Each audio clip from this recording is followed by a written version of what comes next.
present and represented here in every respect. Now, having said that, I can safely go ahead and introduce myself again. Elizabeth Spanza, and I am the moderator of the assembly this morning. I am a life coach. I'm the founder of an organization called Amazing Transformation, personal development coach as well. And I also work with women in the previously dominated industries, as well as gender-based violence survivors. So most of the time, my coaching and my mentorship goes to those individuals. And then I am a member of the GWPN committee member. And I am definitely very humbled and proud to be able to moderate the session that we have today. Now, having got that out of the way, housekeeping for us today. If you are not speaking, if you are not one of the speakers, can you please keep your microphone muted for us? And then we've got a Q&A session, as a matter of fact, 2 of those. So if you want to ask a question, can you please post that for us into the chat, and particularly with the name of the speaker that you want the question to answer, so that we post the question to the right speaker.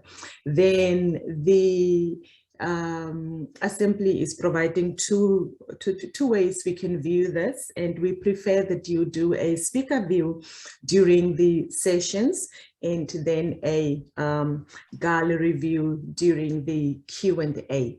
So those are some of the housekeeping aspects. And now I want to move over to welcome each and every one of you who have taken this time out to be with us today. Thank you very, very much for coming on, for logging on. It has been a long awaited assembly, and we have put it off, you know, so many times. But hey, who wins against this, you know, circumstances that we are in posed by COVID? So thanks to, you know, online, now here we are, so many of us together. And yeah, kickstarting the GWPN assembly. Now, in saying that, I want to recognize all the community leaders that are present here, the leaders, Pacifica Islander leaders that we have at this place, all the cultural leaders that are also in this place. A special word of welcome to you. And I want to say very, very welcome to our dignitaries that are present in this place. A very, very special welcome to our speakers, a very, very special welcome to the participants of the Future Mentorship Program, the future, leading into the Future Mentorship Program. That is, I really want to say a very, very hearty welcome to you. And then I want to also extend a word of welcome to UPF members who are with us today. UPF is a strategic partner of GWPN. So we want to say welcome to Reverend Yutaka Yamata, and also a word of welcome to Dr. John Bellavance. And now that I believe that everybody feels welcome, do you feel welcome? Just give me a royal wave if everybody feels that, you know, we're here, we get your vibe, Elizabeth. Okay, now it is definitely an honor for me to hand over to Anna N. Bellavance, who is the president of WFWP Australia. She's also the vice president of WFP International, representing Oceania and Southeast Asia. Her topic today with us is a new perspective on leadership, living for the sake of others. And she's going to cover 3 aspects talking to us in that topic, which is introducing WFWP and the Global Women's Peace Network. She will also introduce the Global Friends and Global Partners, as well as leading into the Future Mentorship Program. Over to you, Anne.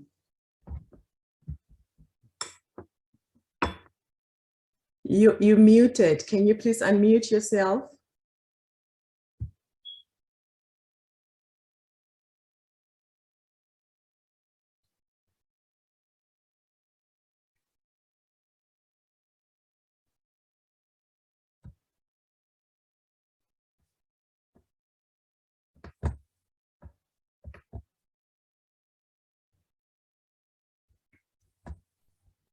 Sure what's going on here. Yeah, it seems like we're all muted. Yeah, so looks like we are unmuted now. I can hear you, Anne. I believe everybody else does. Okay, great. So it's really good to have everyone here, finally together for our GWPN assembly. And thank you, Elizabeth, for such a wonderful welcome. I'd like to introduce a little bit about Women's Federation for World Peace today. It was inaugurated in 1992 by a remarkable couple, Dr. Hak Ja Han Moon, who you can see on your left, and her late husband, the Reverend Dr. Sun Myung Moon. They worked together for over 50 years on the global arena to find a means of peace building in all different aspects of society.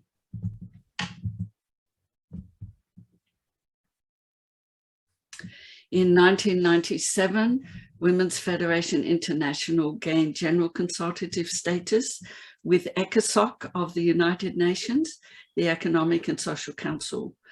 And this was after all of the humanitarian work and projects worldwide by the chapters that were established after the founding. Our founding purpose is to realize one global family rooted in a culture of heart and sustainable peace, based on a lifestyle of living for the sake of others, and for women to influence the world with their own unique feminine values and their motherly hearts. Our vision is one global family using the principles of interdependence, where mutually together we bring about each other's success, and we can't be successful without each other. Mutual prosperity for all, and sharing universally shared values centered on the heart. I'd like to share a video narrated by our international president.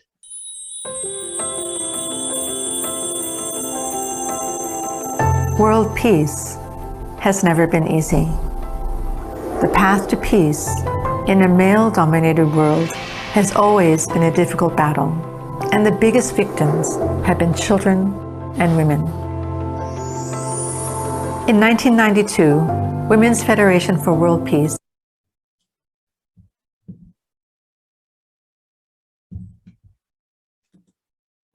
took a historic step on the path towards world peace and towards changing the world through maternal love. 세계 평화 여성 연합 운동은 여성만을 위한 운동이 아닙니다. 이상적 가정들이 모여서 이상적인 국가, 이상적인 세계를 이루게 되는 것입니다. WFWP has partnered with the United Nations, governments, and civil society in all parts of the world. From 1992, in 119 countries, Women's Federation for World Peace members have organized programs aimed at transforming this world into a world of peace. We have provided literacy, vocational, and public health education to foster women's independence. We have carried out family values and sex education programs, seminars on marriage, education for parents, and family counseling to build peaceful families. We have held programs for women, including leadership education, peace conferences, and peace academies to develop women's leadership. And we have organized sisterhood ceremonies to promote reconciliation and heal historical resentment and hatred. And thanks to the partnerships with governments and numerous organizations, these efforts have brought true progress. More than 35,000 women and girls received education that helped them to become financially independent. More than 327,000 women and girls received education for building peaceful families. More than 360,000 women and girls received leadership training to empower and elevate their status in society. And more than 160,000 women have participated in sisterhood ceremonies to reconcile historical resentment and hatred. Women's rights have greatly improved over the past 30 years, but even where there has been progress, it is not enough, and tremendous challenges still remain in many, many countries. COVID-19 reveals huge global inequalities.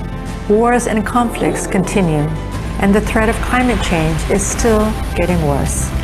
Women and girls are the most vulnerable in these crises.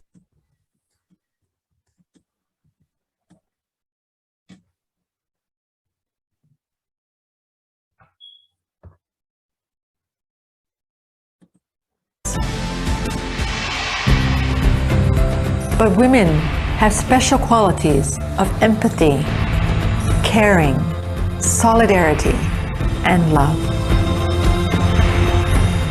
With these qualities, women and girls must take a bold step forward to take on the unfinished business of creating a lasting world of peace.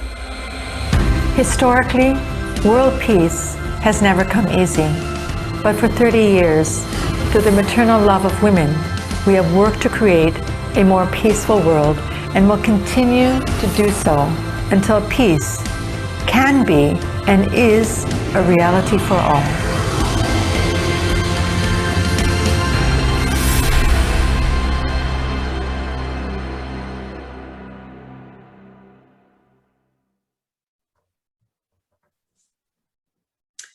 On the 20th anniversary of WFWPI, our founder said in 2012 that it is now time to bring Women's Federation to the next level and to serve greater women and families and go beyond the level of a women's NGO to bring together governments, organizations, and individuals from every country to forge a unified effort by utilizing the global network.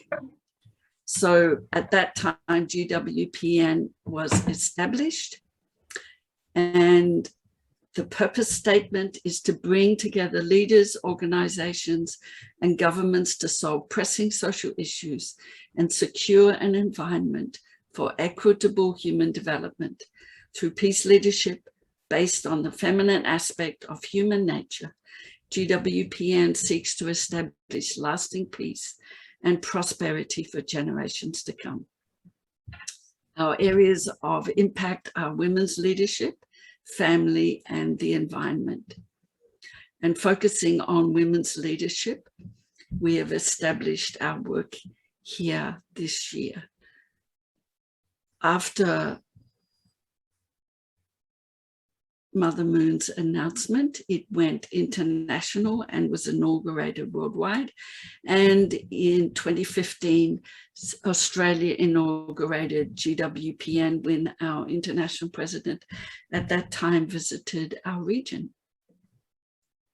So focusing on women's leadership, our project of GWPN was the Leading into the Future Mentor Program, where we matched established and emerging leaders through the program to give skills for our emerging leaders not just on leadership based on a specific career, but leadership of the heart, using our feminine aspects. And I really want to thank all of our mentors who are out there and our mentees for being part of this program. We truly are at a turning point. It's our time as women leaders in this 21st century to effect change by establishing a culture of heart in leadership for the benefit of all. Because leadership matters, and upskilling our future women leaders is a really important task, but not just in working against or combating or with men, but really in bringing our feminine aspects of those leadership, those soft skills into play, so that we together, men and women, can really make a difference and bring true peace today. With that, I'd like to hand it back over to Elizabeth to continue after a little bit, but now I'm just going to talk about living for the sake of others as a new prospect in leadership, just to clarify a little bit about what I was talking about in establishing a culture of heart. So when we have the mindset of living for the sake of others, we don't actually decline. Mysteriously, the more we think beyond me, myself and I, the closer we become to the central person in situations. When you think about it, only by living in such a way can unity between people be truly accomplished. Unity comes after serving and gaining the trust of the other person. And those who are in leadership positions, we really know that gaining the trust and serving those around us is truly the way to bring the team together. Many people think that love is my love. The ideal is my love and my ideal. However, they're mistaken. Love does not begin from oneself, and the ideal does not begin from myself. Love and the ideal can only be found when you have an object partner, the one to love, the one to serve, the one to care for, the one to work with, the one to collaborate with. When we consider the principle of living for the sake of others, the most positive life view would be beyond ourselves to care for humanity, the physical environment, the nation, society, one's family, one's partner, and children. By living in such a way, we discover happiness within. Isn't this the best worldview, don't you think?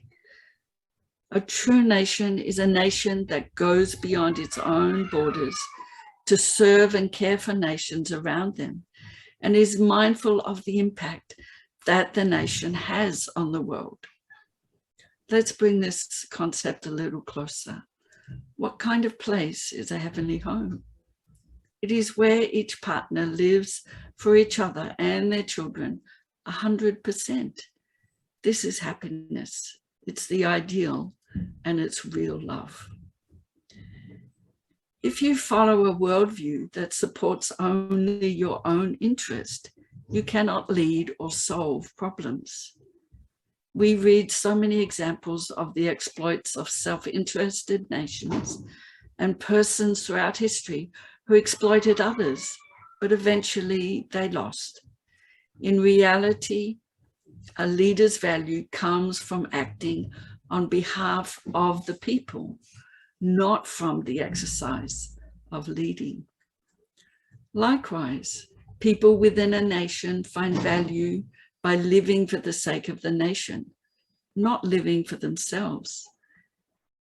You see this reality with our athletes during the Olympic Games. The athletes are proud to represent their nation. They're actually representing us. And when we see that, it makes us feel proud of our nation also. If we expand this formula where people live for the sake of each other, we will have a very different world, a world where people experience happiness, the ideal, and love through serving in all facets of society. Isn't this what we truly yearn for? Don't you think? So as a leader in your career, in your community, in your family, by upholding this principle of living for the sake of others, you will find that you will always bring success, and your leadership will always be sought after. You become a leader advancing a culture of heart. Thank you, everyone, and back over to you, Elizabeth.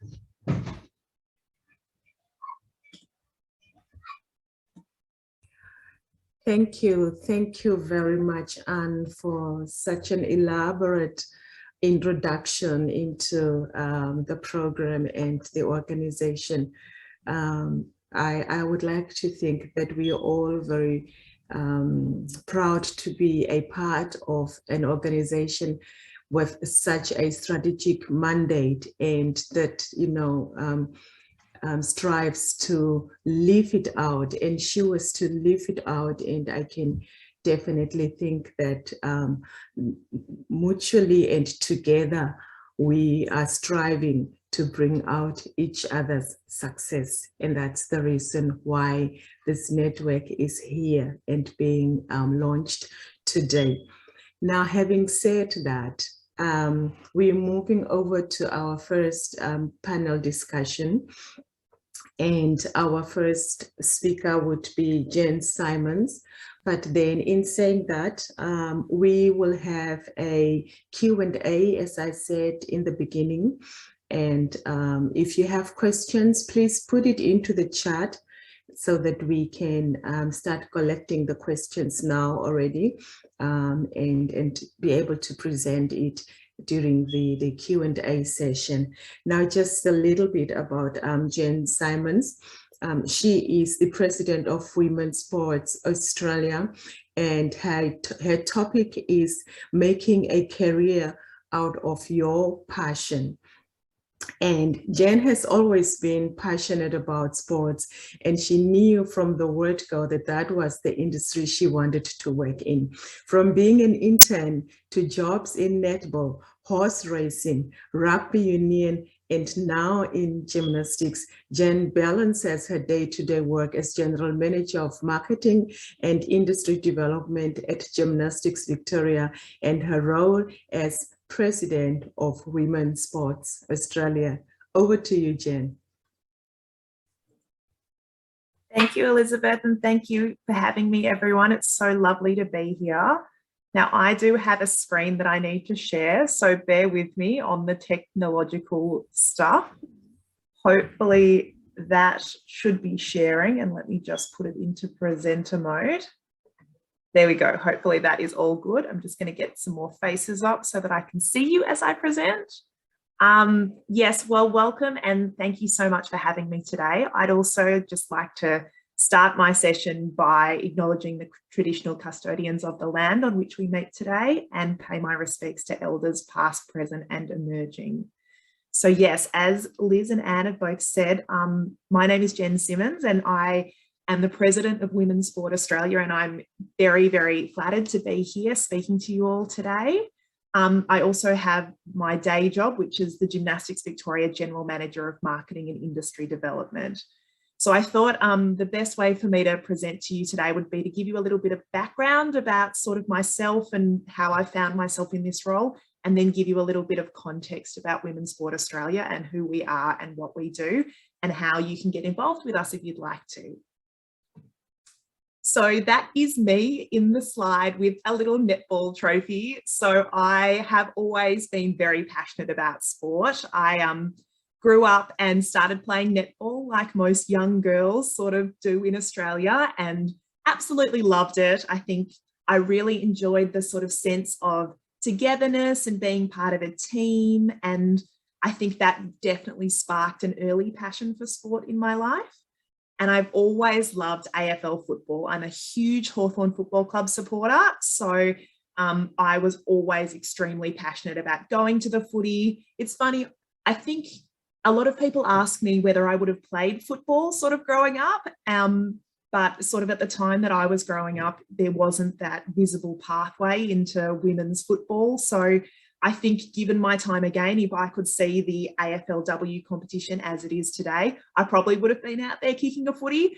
I'm not going to say that I was very good at sport growing up. I was very passionate about it, but not actually that excited to be really throwing my body at the ball or anything. So I did enjoy a lot of sport. And when it came to year 10, I had to do some work experience, and naturally my brain went straight to, oh my God, I love the Hawks. Maybe I can volunteer at the Hawks. So I ended up getting a week's worth of work experience working with the Hawthorn Football Club, and that completely put me on my path into working within sport. So from there, I ended up going to university and doing a communications degree. I'd always been much more of a writing kind of person instead of a maths and science person. And when I did my work experience with the Hawks, I was in their communications department. So I did a Bachelor of Communications.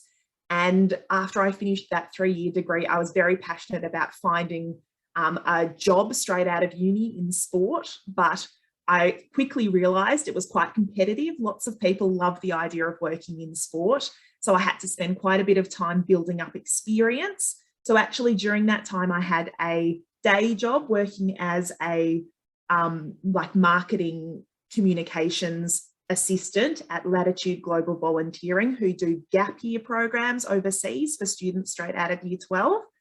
And I was doing all volunteer jobs with sort of the Box Hill Hawks, the Baldwin Football Club, and this new sort of play up mobile app. So I was just trying to build up as much experience as I could so that I could eventually land my first job working in sport. And I was quite fortunate. My first job working in sport was with Netball Australia, and I was the digital communications manager. So it was interesting working in Netball Australia because I was working as part of the ANZ Championship Netball competition, which is previously what the Suncorp Super Netball season and competition was, but it was trans-Tasman. So there was 5 teams in Australia and 5 teams in New Zealand. So I got to go to New Zealand a little bit for work, which was amazing as a first sort of full-time job. So I really loved that role, and I sort of stayed in that role for 18 months until Racing Victoria approached me with a role which was about sort of doing social media for them and making racing a little bit more understandable for people that don't understand racing. So I jumped into that role, and I did that role sort of probably for about 6 months, and it didn't take me very long to realize that this actually isn't the right job for me. Racing isn't the right industry for me. It was very blokey, and lots of like afternoon trifectas and quaddies were being put on. And I was like, I don't know anything. I just go on the names of the horses and the colours that the jockeys wear. So yeah, I didn't really sort of spend too much time in that role. And I decided I'd rather do something that aligns, I think, a bit more with my values. And I decided to leave that job and look for something that was going to be a better fit for me. And I ended up moving to the Melbourne Rebels rugby union team. And that was really interesting. As I said, I grew up absolutely idolising and loving AFL football. So to move into rugby union, it was a brand new space for me. So I spent sort of quite a bit of time really having to understand the rules of a new sort of different sport. And I actually really, really enjoyed it. I really loved being part of sort of the playing group and sort of having access to the different sort of team aspects, doing a lot of sort of out in the community sort of involvement and things, because I think traditionally I'd been very much behind the social media channels of the organisations that I'd worked for, but in marketing I was able to sort of get out into the community a bit more. So I really enjoyed that, and I stayed in that role for about a year. And then I decided it was probably time for me to sort of look at that next sort of managerial step and to look for sort of roles that might challenge me a little bit more. So I think it was November 2016, I took a job with Gymnastics Victoria as the marketing and communications manager. So I didn't grow up doing any gymnastics, but I have fast learnt all of the different acronyms and all of the different sports and everything I can about things. And boy, is it a very impressive sport for people to sort of apply themselves to. It is incredible, the strength and determination that these young athletes have. So I joined as the marketing and communications manager, and it was just me that was looking after the marketing and communications portfolio. And I quickly decided I needed more assistance. So I'm very passionate about providing opportunities for others. So like I said, when I was first looking for my job in sport, I wanted to take on as many internships and volunteer opportunities as I could. So I brought on 3 different interns to work with me, and one was looking at social media, one was looking at news writing, and one was looking at sort of how to build up a marketing toolkit for our club, so that if someone is the receptionist and they've got no idea about marketing and social media, they can have a look at this cheat sheet guide that we put together and learn some things about how they should be marketing their club. So that was really, really interesting. And after my first year of 2017, understanding a bit more about gymnastics, I'm still in the wrong sort of headspace of which sport I work in. So gymnastics, we decided that if I could bring on a part-time marketing person, then I would be able to sort of achieve a bit more in my role. And I was able to start running some of our corporate events that we run. So we run a big awards night, and we also run a Women in Sport breakfast. Actually, we are running a Women in Sport breakfast next Friday, the 8th of October. So if anyone would like any details, do not hesitate to get in touch with me. It's online. It's got Lane Beachley. It's got Lucy Steffen, who was part of she won a gold medal at Tokyo as part of the rowing, and a gymnast, Emily Whitehead, and Ellie Cole, the swimming Paralympian. So that is an event that I picked up in 2018, and we've continued to run each year. And the other event that we run is an awards night for our community. So that was definitely enabled by having a part-time staffer to keep doing all the marketing and communication stuff, but for us to take on more. And then from that role, it once again sort of expanded, and I sort of took on the commercial portfolio. So looking after our partners and sponsors, seeing if we could bring more partners and sponsors into the sport of gymnastics. And through that, I was able to have my part-time marketing person start full-time. So finally, a lot of the social media stuff that I manage day to day, and that I had managed day to day for about the last 8 years, was given to someone else. And I was able to think a bit more strategically about how I could sort of manage. And within that role, I sort of was able to build myself into a general manager.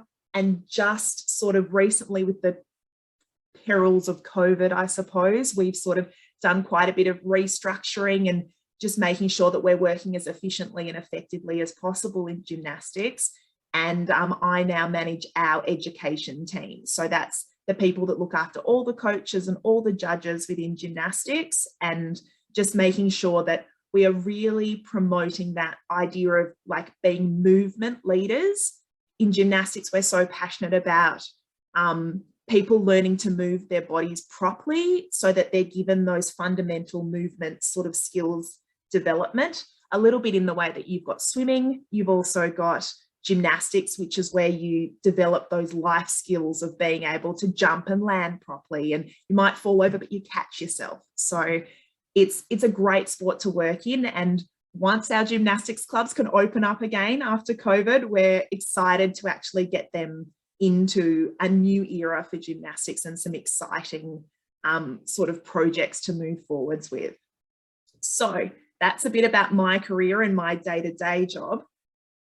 The other role that I have is as president of Women's Sport Australia. So for me, I was first exposed to Women's Sport Australia through our Women in Sport mentoring program. So I'm so excited that the Global Women's Peace Network, and that we've got a mentoring program, and I'm really excited to be part of the program as a mentor, because I found this program so influential in my life and my career development. So I signed up to the program. My CEO at Gymnastics Victoria recommended that I should be a part of this program, and I signed up, and it was a sort of 3-hour workshop of sort of getting to know some communication skills and some networking tips, some career development tips and things like that. And then I was paired with a mentor. Part of the program also talked about board work, which I was quite interested in. So I asked quite a few questions about what it means to be on a board. And actually one of the facilitators of the program was the former president of Women's Sport Australia, Carol Fox. And after the workshop session, she said, "Jen, you seemed quite interested in all of this board sort of stuff. We've actually got a spare role on our board, and we're looking to fill it with someone who works in the sports industry and has a bit of an idea about sort of digital communication. So I think that's you." So I was very fortunate to be able to sort of test out what it was like to work on a board and actually get to know what the board was like before being officially elected. So Women's Sport Australia, we were sort of incorporated in 2005. And at that time, our name was Australian Women's Sport and Recreation Association.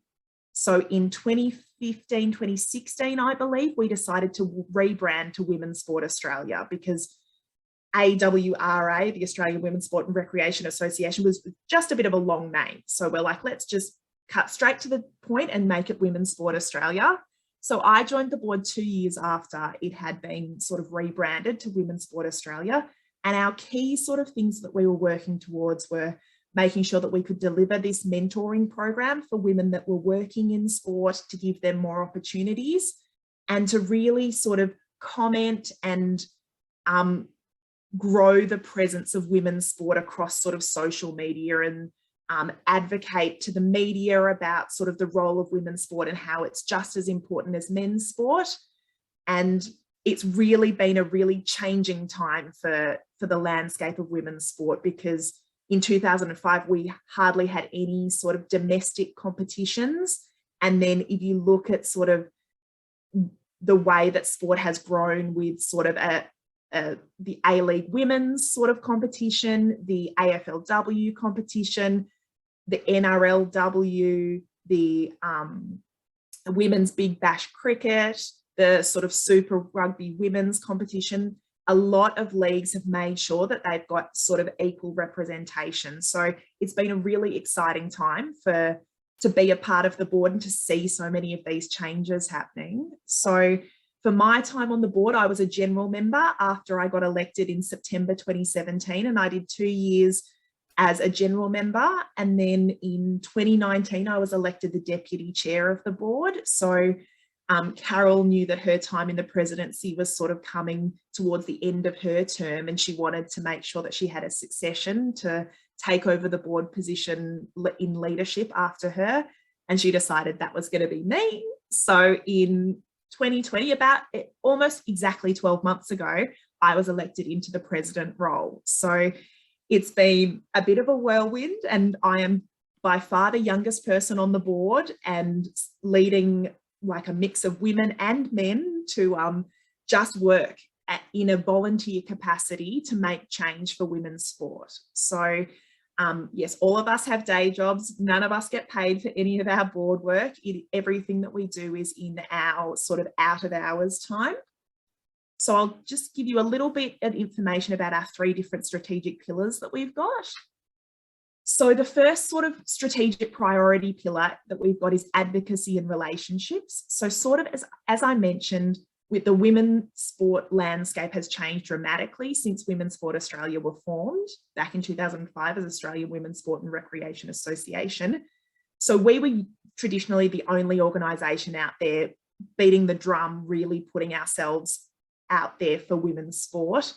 But in this time, so many more organisations have actually formed, and they're doing some incredible things in the space of women's sport. So the Victorian government, they have an Office for Women in Sport and Recreation. In New South Wales, they have the Office of Sport, and they have someone who is full-time making sure that there's programs for women in sport, including the Her Sport, Her Way competition. You also have a lot of like independent groups. There's a Women's Coaching Association that's been formed. There's Siren Sport, which is like a media sport collective. So our role has very much changed to, instead of being the only role, the only group out there, we want to unite all of these other groups and all work together so that we're all working towards the same goal in a smarter fashion, instead of just doing our own thing in silos. So we have recently launched a Gender Equity in Sport pledge, which can be found on our Women's Sport Australia website. And it just is simply asking people or organisations to say, we are taking affirmative action to make sure that there are equal opportunities for women and women and girls in sport. Sorry, bit of a tongue tie. So it is purely just something that you can sign up for to show that you are behind the idea of sort of creating opportunities for women in sport. But it's definitely something that is a great way for us to move forwards with this pledge idea.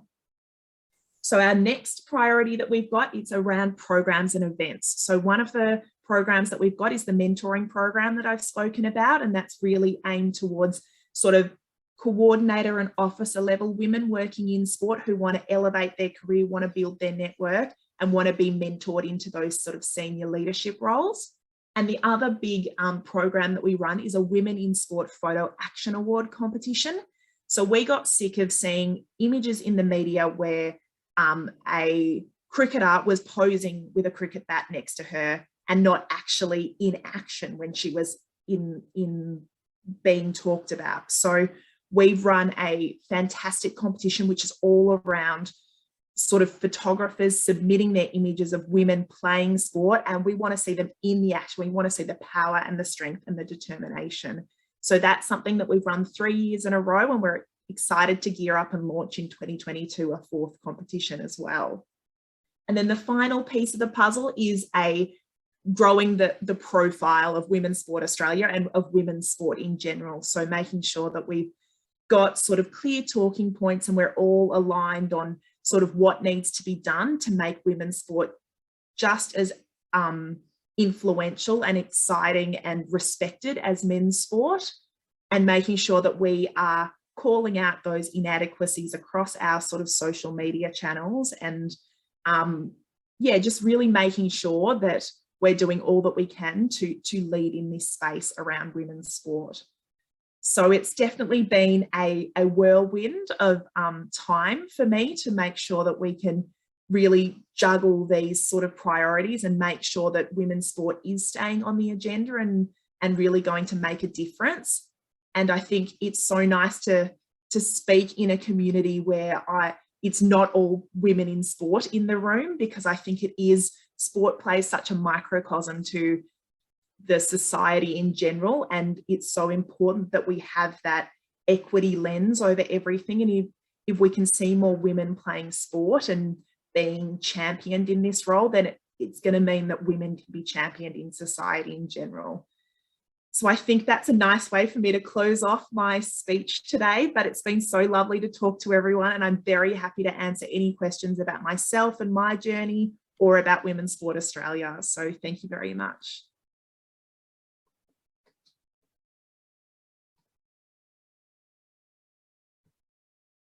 Stop share, there we go. Thank you so much, Jen. Such an incredible story about yourselves. I forgot to mention that the theme of the session is passion and advocacy, and you've definitely tied your passion in very, very well. Yeah, definitely very incredible to notice, how you quickly realized that a role in racing was not for you, and that you were able to maneuver or navigate yourselves towards where you see yourself and where you belong. Also really incredible to note the opportunities that you are creating now for the women. I've got a few questions for you, but then we will have that when we move over to the panel, to the Q&A. So now I'm going to bring on Rita Simanitafa, and she is the Principal Consultant at Vasa Consultancy, also a Managing Director of Pacific Island Creative Arts Australia. Rita is a highly respected leader, educator, and a member of the Pacific Island community in Melbourne. She immigrated to Australia 18 years ago and founded many Pacific-focused groups to provide more visible opportunities for her community to celebrate culture and identity. As an academic, Rita is currently completing her PhD in ethnomusicology at the Conservatorium of Music, University of Melbourne, and her research focus is being Samoan and Pacific music. Over to you, Rita. Thank you so much for that, Liz. I'm just going to share my screen before I go any further and make sure I get this part right. So I'm assuming that you can all see this. Yep, cool. Yeah. Alofa love everyone. Nisambula vinaka, whakalofalahi atu. Kia ora, kia orana, ia orana, halo ogera. Taloha, maloni. To everybody here today. I also do want to acknowledge the traditional owners of the land of which we work, live and play and raise our families and our children in this great land here. Also want to acknowledge the leaders emerging past and future, and it's such a blessing as somebody who is ancestrally tied to the Pacific island of Samoa, but was born in another Pacific island in Aotearoa, New Zealand, and now living here in Nam. It's a pleasure to be here amongst our First Nations people. I also see in the room, I would like to also acknowledge my fellow Pacifica female boss ladies. I can see Whaia Mari Pewhairangi here, kia ora. I also see Sylvia Coombe, our president of the Fijian Community of Victoria Association. Bula, Sylvia, whakalofalahi atu to Emma Kamupala and Tina Makaya. I can see you ladies from the Niue community, and I think I see my Samoan sister here, Tua, talofa lava sis. And I think I've just seen Carolina Salanoa into the room from Pacific Business Networks. I would like to offer my Pacific greetings to you all, sisters, and to your families and your communities. I also do want to say welcome to everyone else in here in the room. It's a pleasure to be here with you today. I was invited to share some insights and a bit of a presentation about my work here as a Pacific Island leader and advocate here in Melbourne. And I guess I'll go right through it, and please feel free to shoot through any questions in the chat. And of course, question time following the presentation. So I guess the best thing that I can do for you guys is just give you a bit of an introduction. Oh, sorry, I misspelled the word introduction. It really is because to introduce myself really will give you insight into how I approach my leadership work here in Melbourne. First and foremost, I'm a mother. I have 3 children. My eldest is Jeremiah, who's 20. Then I have Malia, my daughter, who is 17. And then my baby is Osti, and he is 12.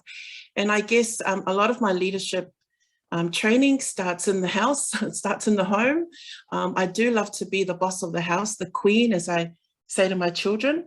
I guess a lot of the things that I've been able to roll out or carry out or be an example of starts in the home. And here's a photo here just of myself and my baby. As you know, for those who have youngest child syndrome, who are considered the babies of the family, it very much is very strong in my household. And on the right here, I've got a photo of myself and my 3 children. This was taken about 2 years ago with my father, who was visiting us, and he's in New Zealand. And I guess leading on from my father, my next role I would say is I am a daughter of a high chief. My dad's chief name is Seo Monutafa from the villages of Whalealupo. I'm also from Sasina, the village of Waimoso, and also the village of Sapapali'i in Samoa.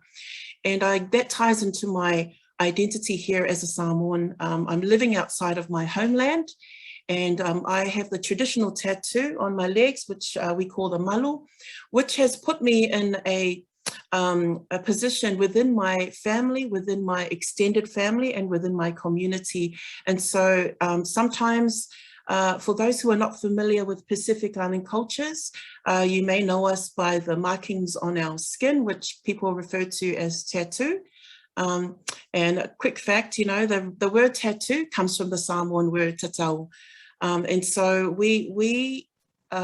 those markings are sacred to us. And because I wear the malu on my legs, I have a particular role that I need to play as a young Samoan woman in my community. I'm also the eldest daughter for my father. So that means in his chiefly duties, I play a role in ensuring that that he is able to conduct himself as a chief. My mother left this world 12 years ago. So the responsibility now falls on me to accompany my father, ensuring that he's able to continue his cultural life from New Zealand, connecting the family to Samoa. In community, I am a church choir director. From a young age, when I was 4, I took up the piano. People, particularly in the Samoan community, know me as a musician. I am the only classically trained pipe organist, Samoan pipe organist. That is my principal instrument. But, you know, being in a Samoan church, I guess the closest I can get to it instruments-wise is a little keyboard with all the beats and the drums and the flash sounds. But the pipe organ is my instrument. I have a Bachelor of Music.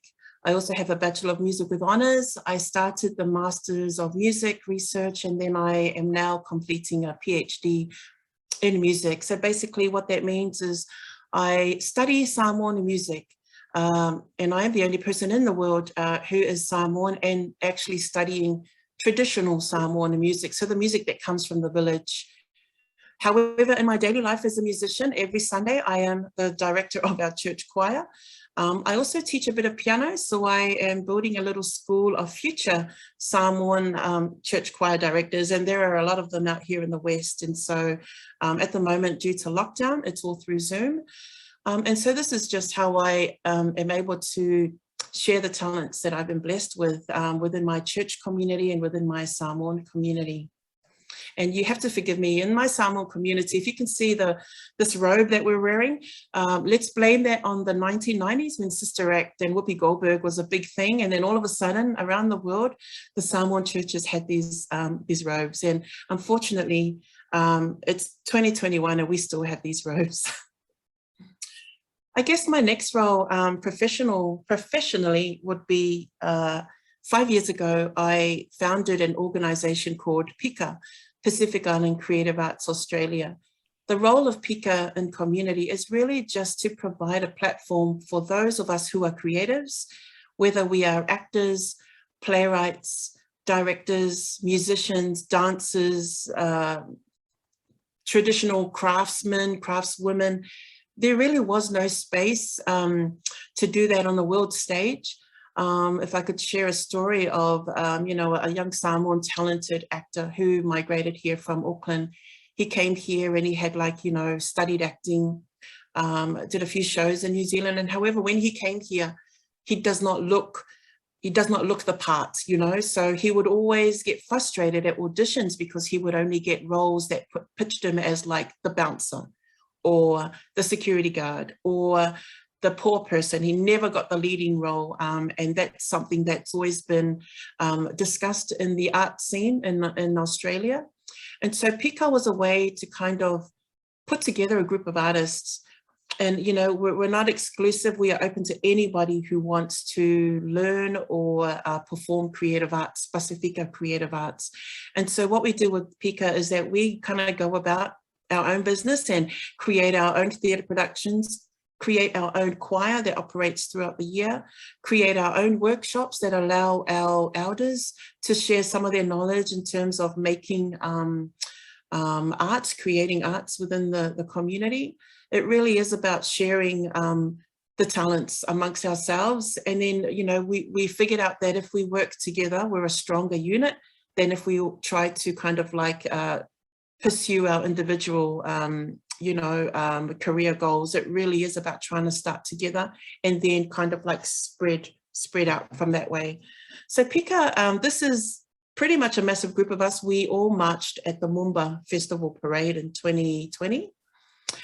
I mentioned a choir. we put together a Pacifica Vitoria choir. It basically is a group of people who just want to sing. We just want to sing, you know, whether it's a Tokelauan song, a Tongan song, Māori waiata. We are really passionate about just hopping on a stage and being able to jam together. It really is a way to boost our morale, boost our community spirit, and finding ways to kind of manage how to live in a country that is not our homeland. So these are one of the ways that we've managed to do that. I also put forward a group of our creatives to kind of like, you know, we always get approached for things like commercial ads. This one we are filming for the MyOb commercial ad, and this was back in 2019. It's such a fun exercise for us. We've been blessed to, you know, grace different types of stages. And so we have fun, we drag our children, you know, we do a call out to all our community and say, who wants to join us in this ad? Who wants to jam with us in this gig? Who wants to come with us on this trip? And we find that a lot of people would inbox and say, well, me. And so we would find opportunities for everyone to kind of, you know, work together, perform together, and basically have fun. Another thing that PICA is really good at is theatre production. As I mentioned, we have actors that move over and don't really have a platform to, you know, do their thing. So PICA provides that. And back in 2016 and 2017, we produced our own production. And this one here is in the South Melbourne Town Hall. This is a production called Rihawaiki, which was the first Pacifica musical ever produced and created in Australia. And we were supported by the Multicultural Arts Victoria. So I guess really PICA has been quite successful in being able to promote Pacifica creative arts and artists, because we tend to partner with you know, quite larger and more established organizations like MAV or our local city council. And the way we work together is that the larger organization would either auspice us or throw a venue our way and support us by promoting and being able to find funding for us. And then we would come with the arts and the ideas, and then we would work together that way. Another part of my professional life is as a consultant. My expertise is in community engagement. And this is something that I guess I discovered, you know, in the last few years, was that I had a gift for being able to engage community, not only with each other in the community, but also engaging the community with like the corporate side, like if we're talking about council or various departments within the government. And so I also have an organization called Vasa Consultancy, and that allows me to consult on a different level outside of PICA. And one of these just three of the programs that I've managed to roll out under Vasa, and that is things like Pacifica Navigators. This is a youth leadership and advocacy program. This year is the first year, and in order to roll that out, I did a call out to various elders in the community, and I asked, you know, throw me your loudest and proudest and most vocal young people, those who you see are out there advocating for youth. And so I got a list of 7 young people, and we basically set ourselves up in a way that we could learn off each other. And I would share some of the things that I had to do for community in terms of advocacy, because it really is a succession plan. We really do need to, I feel strongly about training the next generation to be able to continue the work that many of us are here doing right now. We can't do it forever. So if we could build that community infrastructure, then we could pass on some of these things and also work together with our young people. Also forming a Pacifica Health Collective.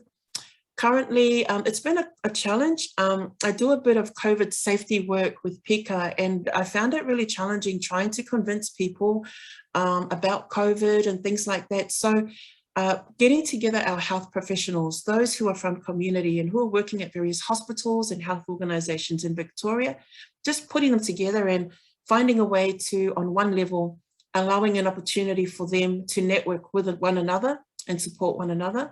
And then on the other side, allowing an opportunity to connect them with our community so that we could learn from them, they can learn from us, because health is something that I find is our community here, health literacy is quite low. We tend to be a people who don't are scared of health diagnosis and things like that, and finding ways, and services are kind of not equipped or set up to embrace the different cultures in the vicinity that the health organizations are operating out of. So this is just the start of finding a way to make our people embrace and look after health as well, and prioritize health. Village Response Collective is a group of consultants, and I'm one of them, and I lead the community engagement. There was an incident that happened last year in the West Side in Brimbank, where a young Tongan boy was killed, and at the hands of other Pacific Islander youth. And so that kind of threw our community into a real dark place last year, where we were left to figure out how to respond to this emergency.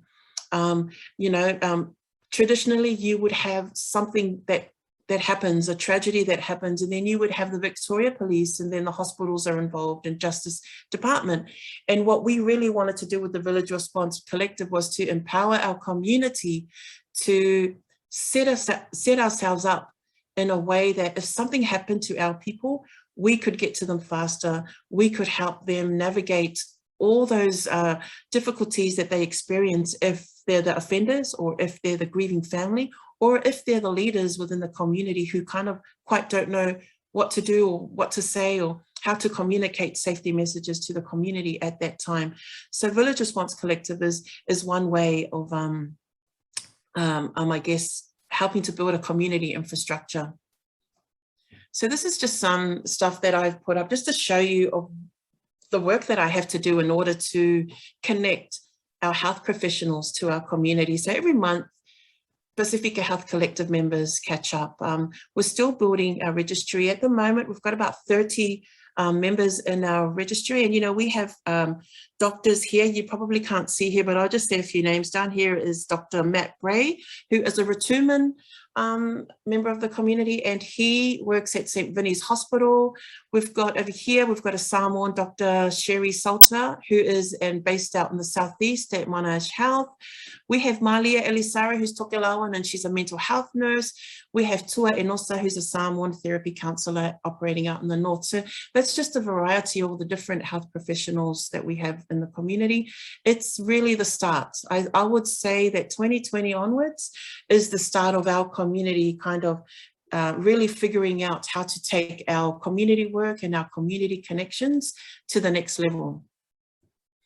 So currently I am the Pacifica advisor for the Department of Health, and what that entails is I lead the strategy and the rollout for vaccinations for my community. And one of the strategies, in collaboration with our Pacifica community leaders and our elders, is organising group bookings. We are a largely hesitant, vaccine hesitant and unvaccinated community across the state. So 5 weeks ago, we put this plan into action. We organised, our strategy really is simple. It is organising group bookings. It is calling on the help of our community elders. And I can just say down here, we had an event, a group booking operating out in Wyndham district and city. And we have on the left, we have Pastor Rob Iputau, who's a youth pastor in the area. We have Tongan Reverend Inoke Vaimatahau, who is going to be the new pastor at the Werribee Baptist Church. We have youth worker Samuelu Brown, and then we have local Wyndham elder Mari, Whaia Mari Pewhairangi. So that's the strategy. It really is putting together group bookings, and when our community come in to receive their vaccines, allowing the opportunity for trusted elders and trusted leaders to be on site in the space. It really does something for our people. It provides an atmosphere where they can perhaps relieve any anxieties. We also engage our people in conversations, because people always come with questions about, am I going to be okay after the jab and things like that. And so that's what we do. Over here, our Papuan sister, Hilda Wayne, who travelled all the way from Geelong to Wyndham to get her first jab. And, she willingly shared this photo with me to share out to everybody. And if you notice on her dress, that week she received a jab, it was Papua's independence. And so she came loud and proud in her flag colours. And I think she I would say if there was a prize, she would have got best dressed. So I guess that's the work. And the narrative that we're doing right now is to protect Pacifica. We are a minority community in Victoria. We're also a minority within a minority. And so, but we do have established elders. We do have leaders that we trust. And so it really is a way of bringing everyone together so that we can work together. I guess if somebody was to ask me how I do my work, this is pretty much what it looks like in a visual form. These are the 4 things that I take into account when I'm working with my community or when I'm trying to find ways for government to allow provisions for us. And the things that I always take into account are the cultural protocols.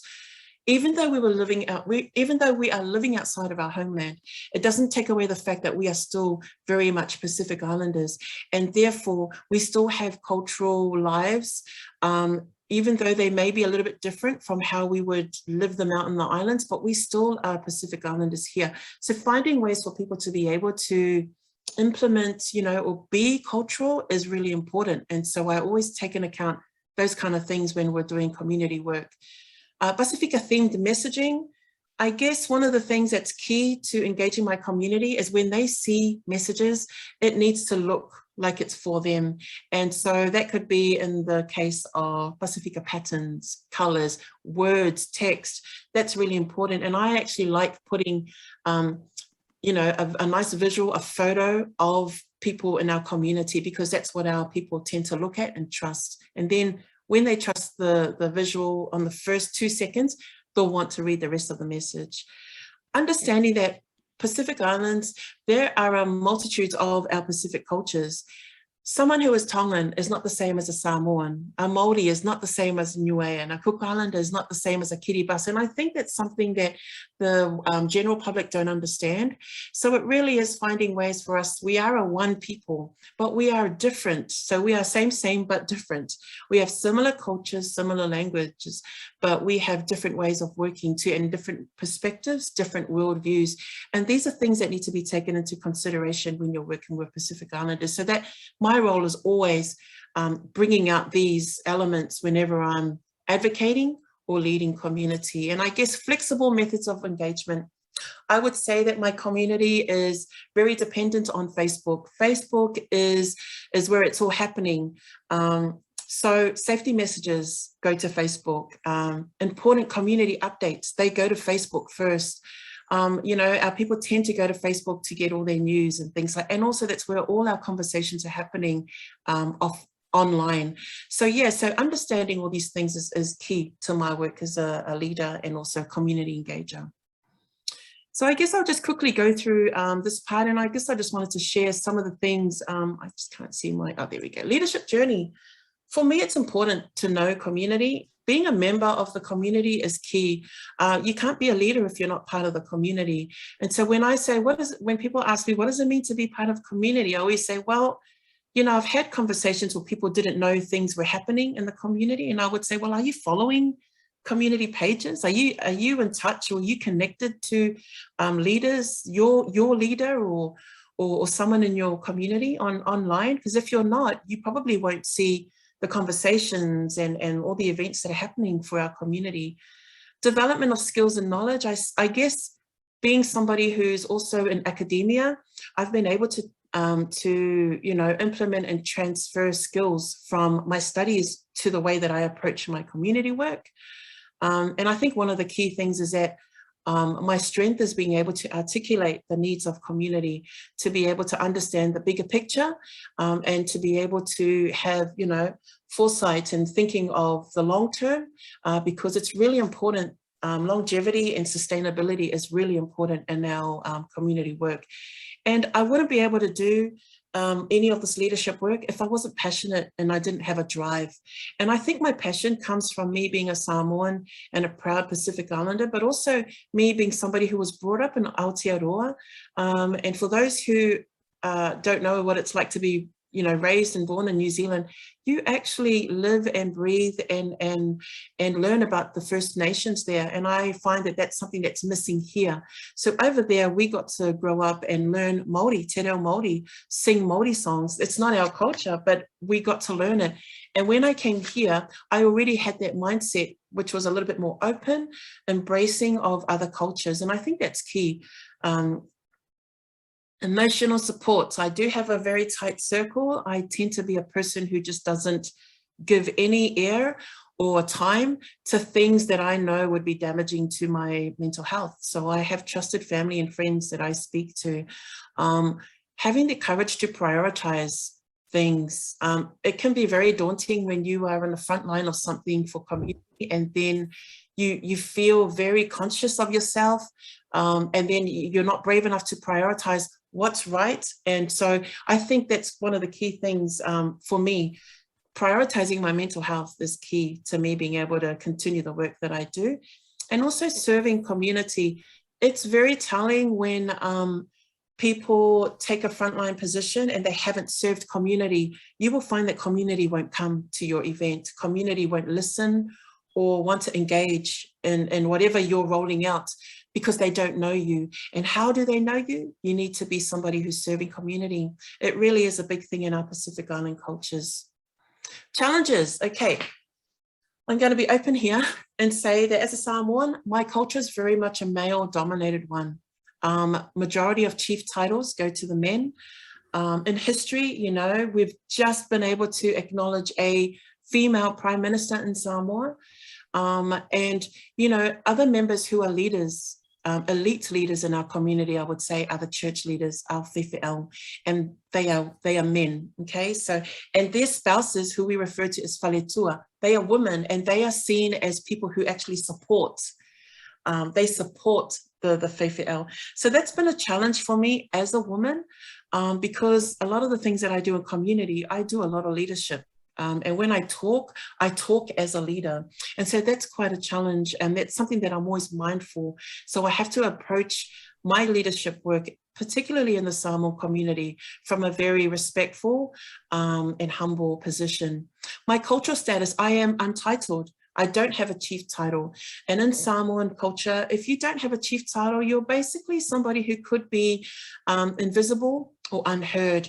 But I have a very unique position in that even though I am entitled, I am held in high regard within my Samoan community. My migrant status, I am not somebody who's born here, and I'm somebody who's living outside of the homeland. And for those of you who are living here, but you're not in your homeland, then you would understand what it means to be able to try and continue to push through your cultural identity while you're living outside. And those bring challenges to the work that I do. And lastly, when things go wrong, what I mean by this is, when things go wrong in community, I've been the one who people would ring and say, something has happened. What do we do? Let's chat, let's organize our meeting. And unfortunately, in my line of work, I've had to call out people who have maybe carried out things that have hurt members of our community. And it really is an awkward time, an awkward position to be in. But I have to be brave to be able to voice them, because sometimes people look to you as a leader. It's not only for the good things, but also for when the bad things. So being able to handle those situations is key to my role as a leader here. So my lessons to pass on, I think this is my third to last slide. I guess I would say choose wisely. If you're, as a leader, if it's not something that you feel, drawn to, I would advise not to do it. I feel really drawn to Pacific Island people. I feel drawn to community work. I feel drawn to finding ways for my people to understand health, understand safety. That's what I'm drawn to. And so that's why I say choose wisely. Be brave. When you're a leader, people look at you and are pretty critical of you. You would have fans, but then you would also have what we refer to as haters, and that's understandable. That's normal. And I say, be brave, be healthy, whether it's your spiritual life, your cultural life, your mental life, all of that physical, be healthy as much as you can and be flexible, because when things go wrong and you're not flexible, you could have a bit of a breakdown and a bit of a tough time. So being flexible is key to being able to roll out events. So I say thank you, and I'm sharing a photo of myself and my children, because I guess that's the main driver for me in all the work that I do, always remembering that what I'm doing today sets up the path for them as adults. And there are my contact details, and I'm happy to take any questions. I'm not sure if that's happening right now, Liz, or we wait till the end of the event, but I thank you all for sitting through my presentation. Thank you. Thank you, Rita. Thank you, Rita. Can we give her a royal wave? Can I see those hands waving? Yeah, that was an awesome presentation, Rita. Goodness, I looked at, you know, how you started from your home into how you spread yourself across the community through your different, you know, platforms that you've created, the consultancy and the involvement that you have. True to who you are, everywhere you are, it just comes through. You really, you know, I must commend you on that phenomenally. Yeah, definitely, you know, your passion, you're using your passion as an advocacy platform for everything that you stand for in your community.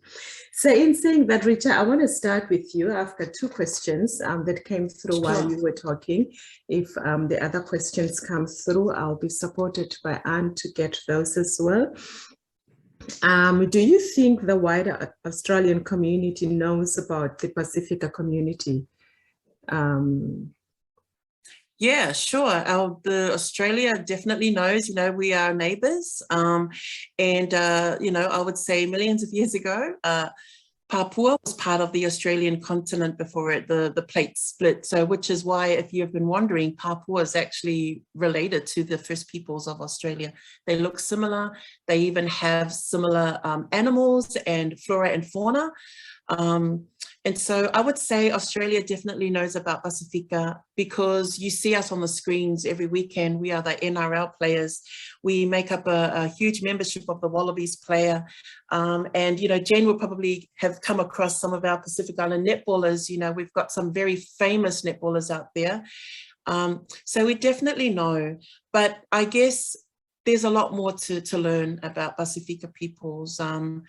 Yeah, that's what I would say about that. And I guess this is the start. I would say that the Pacific Island community of Victoria has been really good and really instrumental in the last 12 months or so, particularly in COVID safety, or whether it's to do with the Department of Justice, because we are in there and we're working together with government.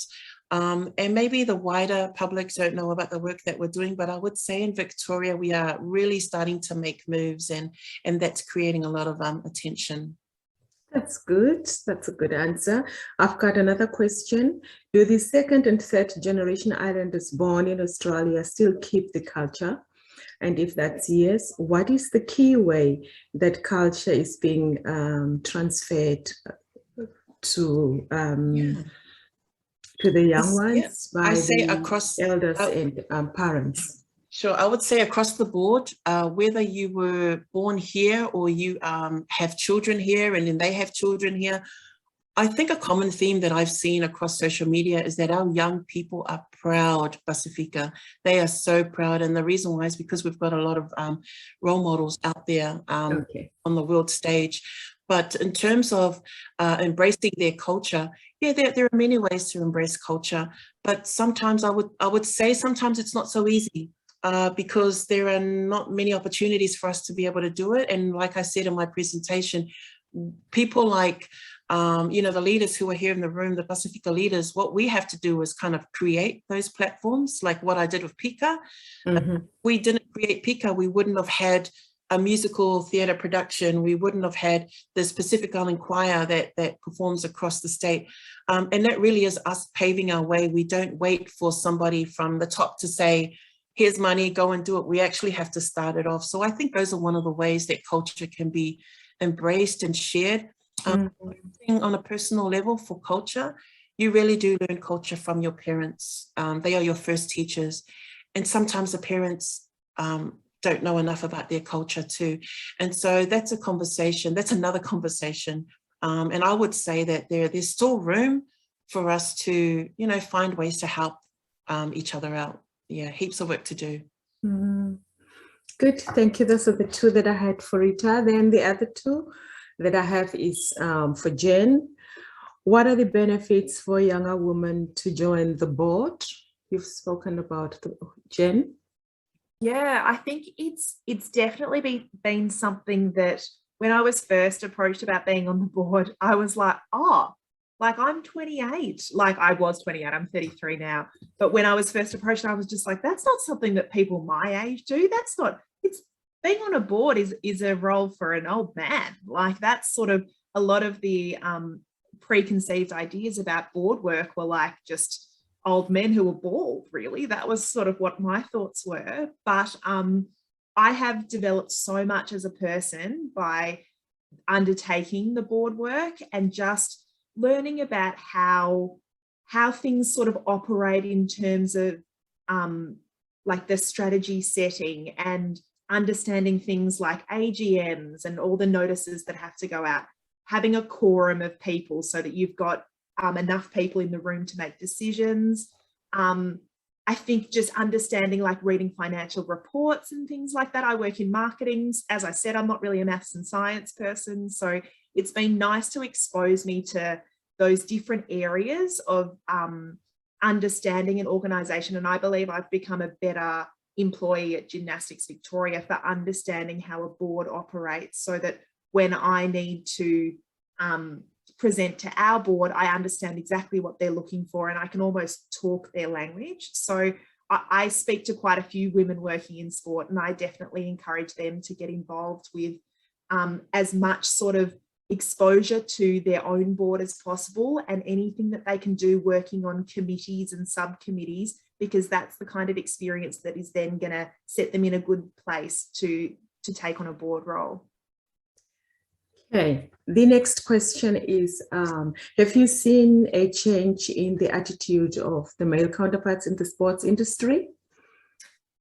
I think I definitely have. Like, I'm pleased to say that both the CEOs at Gymnastics Victoria that I've worked with are huge champions of change, and they have afforded me so many opportunities to put myself forwards and to make sure that women are able to lead in sport. I think we've still got a very, very long way to go though. Like, I think if we look at sort of the national sporting organisations of all the different sports that went to the Olympics, it's still so many males compared to females. So like there's a lot of different programs out there to develop more female leaders in sport, but the ideology is still just inherently male. And I think it's just a time kind of thing that we're going to get to a place where our, like my sort of generation that are in their 30s at the moment, we've grown up knowing that women have the same opportunities as men. So we just need my generation to be the ones in power that are leading the country, that are leading sports, and they're going to understand that women are equal to men because that's how we've been raised. Whereas in previous years, that just wasn't the case, unfortunately. Yeah. So it's just got to take a little bit more time, but I and our board, we're doing all that we can to make sure that we've got strong female role models and that you can see people in those leadership roles. Yeah. Elizabeth, there's another question there from Nathati. Okay. You want me to read it out? Yeah, sure. Please go ahead. She's from the African community. She asks, for Jen, how do you reach out to various ethnic communities to ensure that our mentoring program is inclusive? They have young African women who are passionate about sport but find it hard to achieve their aspirations. She feels that the mentoring program could benefit them.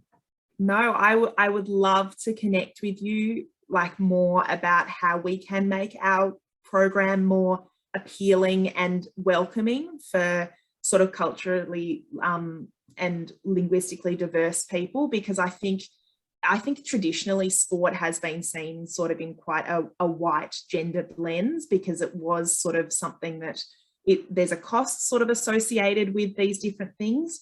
And what we need to do is make sure that it is something that we see such fantastic sports people with so many different talents and skills from so many different backgrounds, that we need to make sure it's reflected across all of the different communities. So we've recently partnered with multicultural women in sport to make sure that we can actually speak about how we can make our imagery, our language, everything that we do more open. And I would really love to connect with anyone who is keen to sort of see more opportunities for their communities to get involved in sport. And it's really something that we want to do. Like we've got a Shona Joy scholarship for people to get involved in our mentoring program. And we want it to be for people who don't have the means to traditionally connect in with sport, and they wouldn't be able to pay the fee to get involved in the mentoring program. And similar to this, we're about to launch a uniform grant. We know that uniform often for sport is a big barrier. And we've partnered with Cadbury Chocolate to have a new grants program that's launching on the 11th of October. It's a sneak peek for everyone here today. And it's going to have grants of up to $5,000 for sporting clubs to really redesign and create uniforms that are going to make a difference for their community, because we know that you often can't just take the men's uniform and put it on the girls, because everyone's bodies are different. And we need to make sure that, like, we've got protection for our breasts and things, because men don't have to worry about that. So it's really important that we start to really look at those differences, and different communities is who we really want to connect with, because we don't want the local sporting club in Toorak or Brighton to be getting funded by us, because they've got their own money to do that. We want to make sure our money is going to those clubs that need it most. So yeah, very exciting stuff. Jen, could you put your email in the chat group? Then Nathati and anybody else can contact you about that. Perfect, I will. Okay. Great.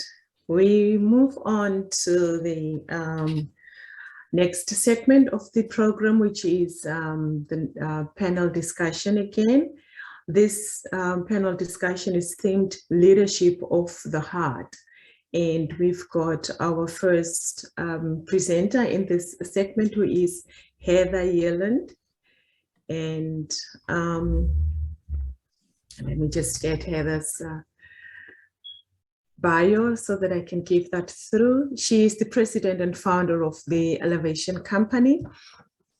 And as I said, her topic is Leading by Heart, exploring the power of beliefs, whilst sharing elements of her personal journey to leading her own companies and impacting lives across the world. Heather will highlight the importance of living and working in alignment with our values and beliefs to create the greatest possible flow and impact. Expect a lively and engaging session, as Heather also believes that life is better when you have fun. With formal training in arts, psychology, family, systems theory, and business, Heather has been a people person for over 30 years. She has been leading, she is a leading authority in values-based leadership and is a respected thought leader in international arena of consulting, business and corporate innovation and coaching. Heather is also the founder and director of the highly acclaimed Green Supercamp Australia program, offering personal leadership, academic acceleration, and environmental awareness to children aged 10 to 18 years. Over to you, Heather. Thank you so much. It's an absolute pleasure to be here. Thank you for the lovely introduction, Liz, although it just sounds like I want to say I'm just Heather. I don't know, those introductions always make you look just so fabulous, and we forget that we're all just wonderful people doing our thing. I too want to acknowledge that I gratefully come to you today from the Boonwurrung lands of the people of the Kulin Nation. I acknowledge their elders past, present and emerging. Wow, really is all I've got to say. Great way to spend a Saturday hanging out with such extraordinary women, and lucky John's here to represent the men in our community. Always good to have one holding up the flag. I thought I'd set myself a challenge this morning. I've been sitting listening to all of the wonderful speakers, and thank you to Jen and to Rita. And I thought, hang on, Heather, you can't sit for this. I think you need to stand. So the first thing for me about leadership by heart is be really clear about what you stand for, and then get up and stand for it. I love what Rita has said about it's hard to imagine, Rita, that you don't have a chief status, because, wow, you feel chiefly this morning, I can assure you. So I guess that there's one thing that I've learned profoundly, and you'll notice that I haven't set my my PowerPoint presentation going. The reason for that is because I think that I woke up this morning and I thought, you're doing a presentation about leadership from heart, leadership by heart. So what about if you just threw the PowerPoint presentation away and did it genuinely by heart? That stopped me breathing for about 3 minutes. And then I thought, well, anything that scares you that much should be a good thing to do. So I've thrown the PowerPoint presentation. The unfortunate part for you is that it means that you have to just look at this for 20 minutes. But the good news is that I tend to find that when we genuinely do things from heart, there's some kind of profound energy, there's some kind of magic that happens. And I often overthink things. In fact, you know, the introduction says their head has got 4 degrees. That's because she overthinks things. But what's probably much more interesting for you to know is she's got 8 children. So there's no time to overthink things. And I think that's the place where my leadership, it's a bit like what Rita was saying, that's where my leadership has really, the rubber has hit the road. It's great to have theories about these things, but really where it happens is when we're in the trenches with the everyday demands. So I grew up in the country, and I am truly an example of how you can take the girl out of the country, but you can never take the country out of the girl. And I think that there was some profound leadership lessons learned in my growing up years. I was one child of 4, and I'm the only girl, and I have 3 brothers who would probably give Jen's sporting heroes a run for their money when it comes to AFL. Unfortunately, Jen, the rest of the family are Carlton supporters, and many of my relatives have played for Carlton, but I'm a Richmond supporter, which generally isn't that great until we win a flag. And then I like to point out to the rest of the family that they are all Carlton supporters. So growing up on the farm, I guess I was kind of like the 4th son. And so the very idea of doing leadership by heart was a really interesting thing for me. But I think I had 2 wonderful teachers. If you think about choosing your parents and your family for your spiritual journey, I had the perfect life education.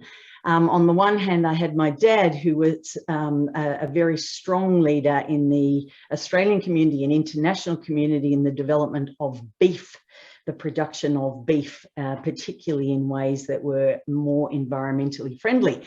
On the other hand, I had my mum, who was absolutely the living example of just make everything about every day to be something about loving everyone else. And so I grew up with this sort of profound dichotomy of, you know, go out and do the thing and make as big an impact as you possibly can. And then this other sort of, well, it doesn't really matter what impact you make, just as long as you love everyone. And so something was born in me of the merging or the braiding of those 2 influences. And I think that was truly the birthplace of my own leadership style. Take to the tip, darling. Oh, you're going to the tip first. What are you? Yeah, I'll take it out. Always good to have a little interjection, because that's what life is like. It doesn't matter how focused you are, there's always an interjection.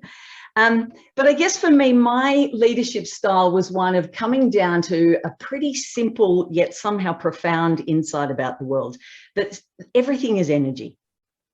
Fundamentally, everything is energy. Part of the reason I've loved listening to Jen and Rita's presentations this morning is because their energy is infectious. You can't help but get involved. I almost wish I was a Pacific Island person, even though I do speak Māori quite well, having lived in New Zealand for 14 years. And I get the great gift that being exposed to that culture is. But I think fundamentally, if we stop and think about what's happening in the world at the moment, there's an awful lot of fear. There's a lot of fear, there's a lot of division, there's a lot of separation, there's a lot of worry, there's a lot of scarcity, there's a lot of deprivation, and there's this sort of tight holding on. And I don't think that that's the best way to serve the world, which is why when Anne invited me to join today and share some reflections, I was quite excited. Because I think that one of the challenges for us is to find heart and bring heart in the most challenging times. So for me, leadership from love and leading by love is fundamentally all about accessing that experience of expansion and connection and inspiration and possibility and innovation and openness and even surrender. And, you know, Viktor Frankl talks about the fact that you can imprison the body, but you can't imprison the mind or the spirit. And in many ways, particularly if you're in Vitoria at the moment, you're kind of imprisoned in your own homes. But that doesn't necessarily mean that we need to be affected in the way that we think about who we are and the difference that we can make in the world. Someone famous, and I just forget the name, once said that great leaders don't create followers. They create other great leaders. Tom Jones, actually, it's just come back to me. And I love that notion because as I listen to the people that have spoken this morning, in essence, what they're saying is we need to use our strength and our power and our insight and our awareness and our love to do what we can to promote those things in other people. And I love that concept because the more I can use my ability to lead, to encourage the development of leadership in others, the more the whole world benefits. Otherwise, it's a bit of a trip for the ego. You know, it's great to have people go, wow, you're amazing. Thanks so much for everything you do. But then if that's all I ever did, it ends with me. And so when I think about leading from heart, I think about what are the sorts of beliefs that we hold about seeing the best in the human experience? What are the sorts of beliefs that we hold about community, about whānau and family and the things that matter to us? How do we bring back that feminine energy of connection? The microfinance industry discovered very early on that if you want to support the development in communities that have far less than what we're fortunate to have, don't give the money to the men because it generally gets eaten or drunk. And give the money to the women, and not only will it be used to uplift her family, but the entire community, and it will be paid back consistently and generally in a shorter period of time. There's some profound lessons to be learned from the microfinance industry. In fact, the lending industry across the world that offers the most efficient and effective repayment of the finance system is microfinance. So give money to people who have got nothing and they'll give it back. Give money to people who have got everything. Bye. No, not always, but it's a profound principle to stop and think about. So for me, this notion of how do we bring more heart? How do we be leaders from heart? And I've given this quite a lot of thought as I was preparing for the PowerPoint presentation today that I then threw away. But I guess one thing that stands out for me is that if you are going to be someone that stands for leadership by heart, the first thing you need to understand is your own heart. And I think the more you can understand your heart, the more you can then understand and hold space for others to understand their heart. And the extent to which we're able to do that then begins to define the way in which people feel able to step up and be who they are.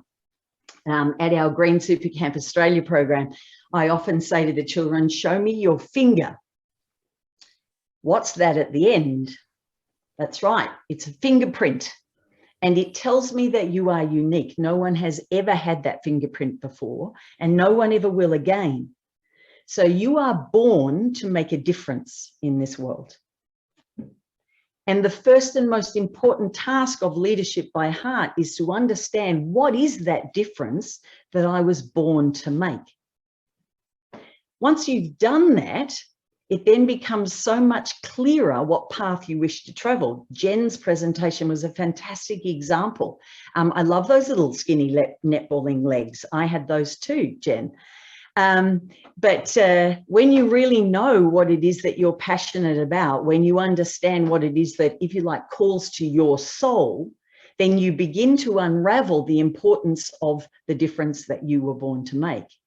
And when you do that and you do it on purpose, there's all sorts of things that happen. And it brings me to this point that I like to talk about called perturbation. It's one of those concepts, it's a word that often gets misrepresented. I have a conversation with someone and I walk away and go, that leaves me feeling a little perturbed, as if it's a negative thing. But I think perturbation is actually a wonderful thing because it means to disrupt.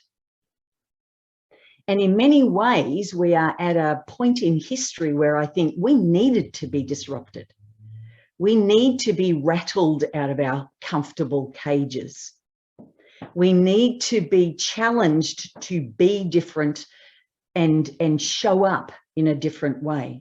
And particularly with our feminine leadership and the strong feminine culture. My Indigenous friends from around the world tell me now is the hour for women to rise.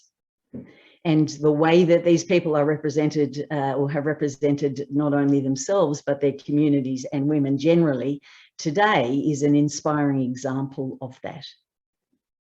So when I talk about this concept of perturbation, I like to use the metaphor of the bee.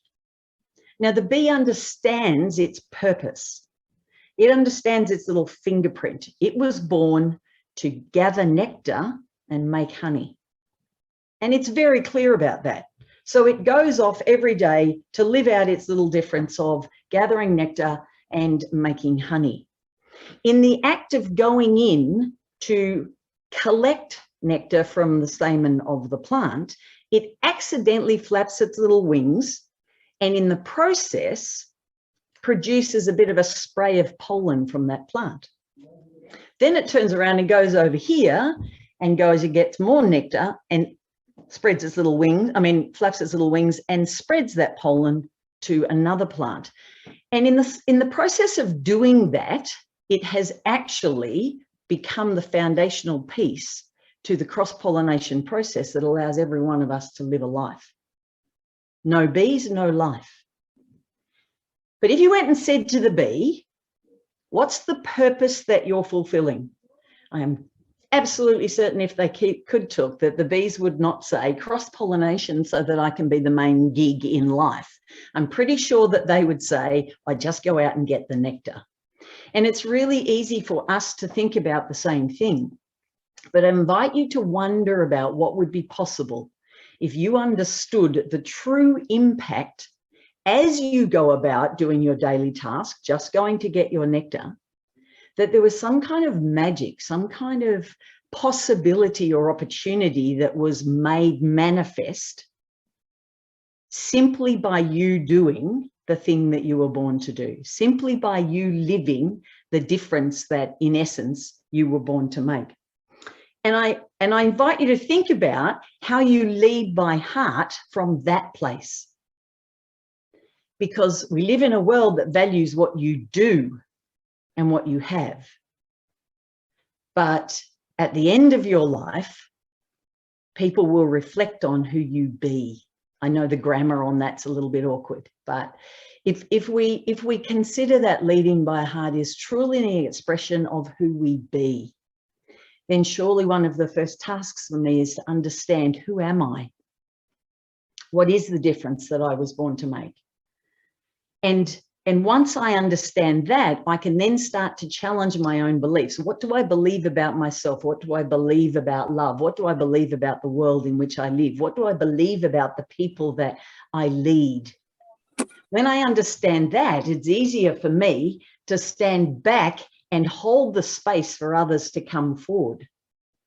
In fact, my favorite type of leadership is what I call leading from behind. If you were to come to our Green Supercamp Australia program, you would see all sorts of amazing things happening and children transforming their perception of who they are and the difference that they can make in the world.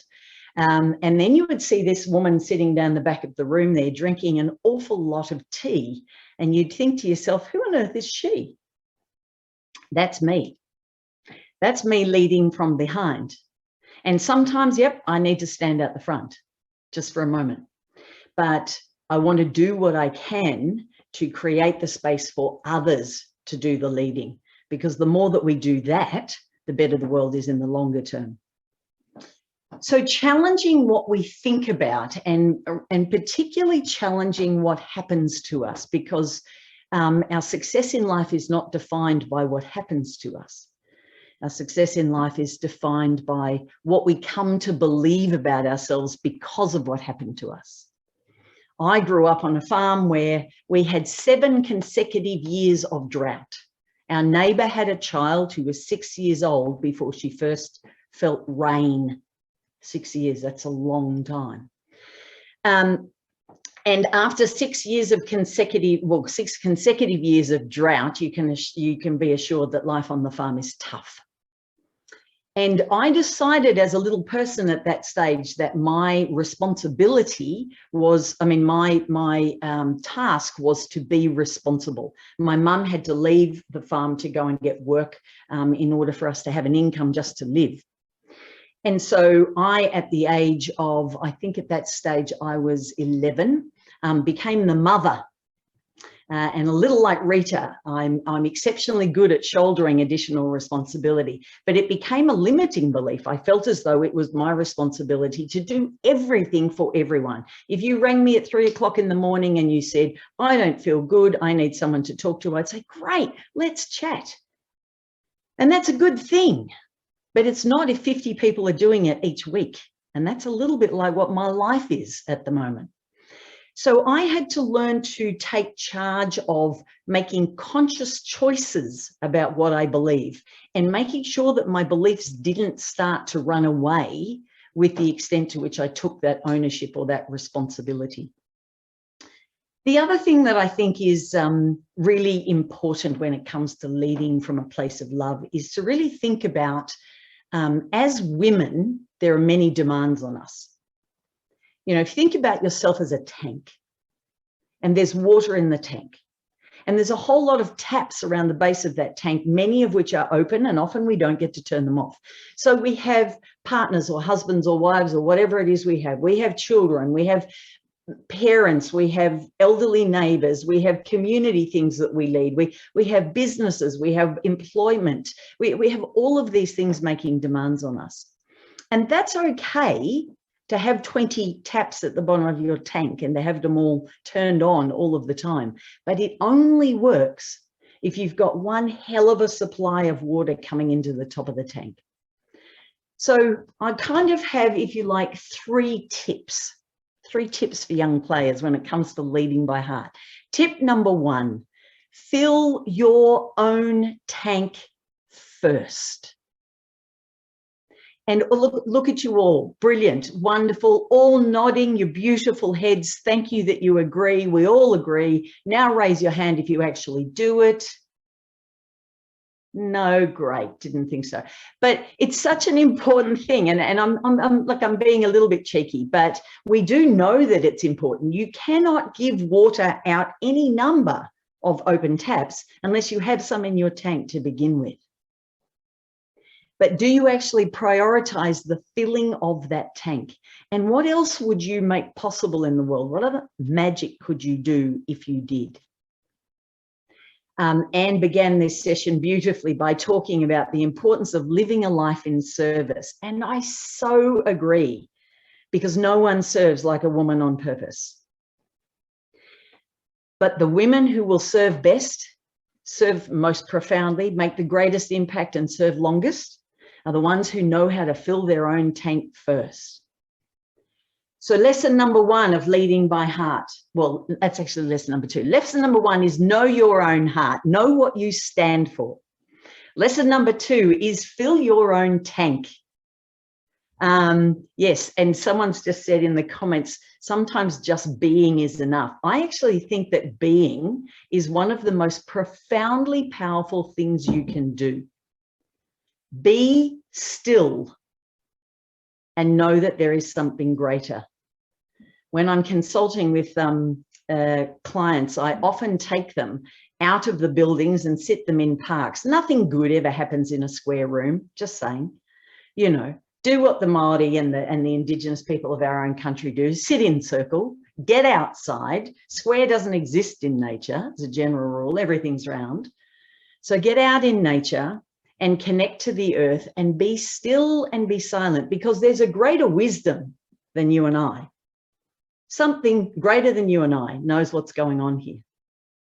And I sometimes describe it like this. I brought a trusty prop here. You might recognize this as a quality center to something that cleans things up. When we're busy looking down the barrel of busyness or leadership or impact or get or do, we can't see all of the other things that exist around here.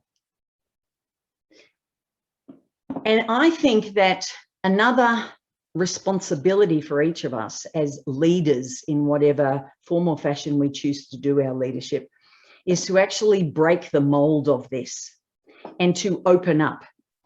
I was talking about this at a super camp program one day, and a 12-year-old child said something terribly profound. She said, Heather, do you realize that when you're looking down the problem tube, your hand is clenched around the problem? I said, that's a very good insight. What do you make of that? She said, well, if right now God threw you an opportunity or a solution or an answer or an innovation or an inspiration, you couldn't catch it anyway because you're busy hanging on to the problem. I said, when you grow up, I want you to work in my company, probably to run it.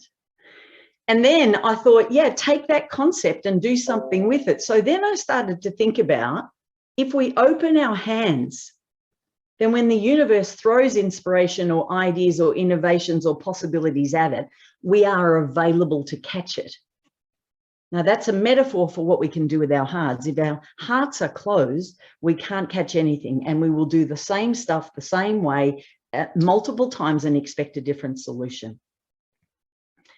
I think it was Einstein who said, you cannot solve a problem at the same level of thinking at which you created it. So we have to elevate our thinking. We can only do that if we open up to different possibilities. And the final thing that I would say, and I think Rita has beautifully demonstrated this morning, is promote love, but challenge fear. Promote love, but challenge fear. Challenge that which is not acceptable. Challenge that which is not respectful. Every one of you I know has someone in your life that you love so much that if I threatened them, I would meet what I like to call your lioness. Bring forth the lioness, because even lioness can come from a place of love. So those are my principles of wisdom for today. I'm conscious of the time. Thank you. I very much appreciate each and every one of you for being here today, and to Anne and her team for hosting the day. I will leave you with one beautiful saying. I lived in New Zealand for 14 years, and the Māori have a saying that I just hold so dear to my own heart, and it goes like this: Tēnā nui tako aroha ki a koe. And basically it means as you go, you take my love with you. Thank you.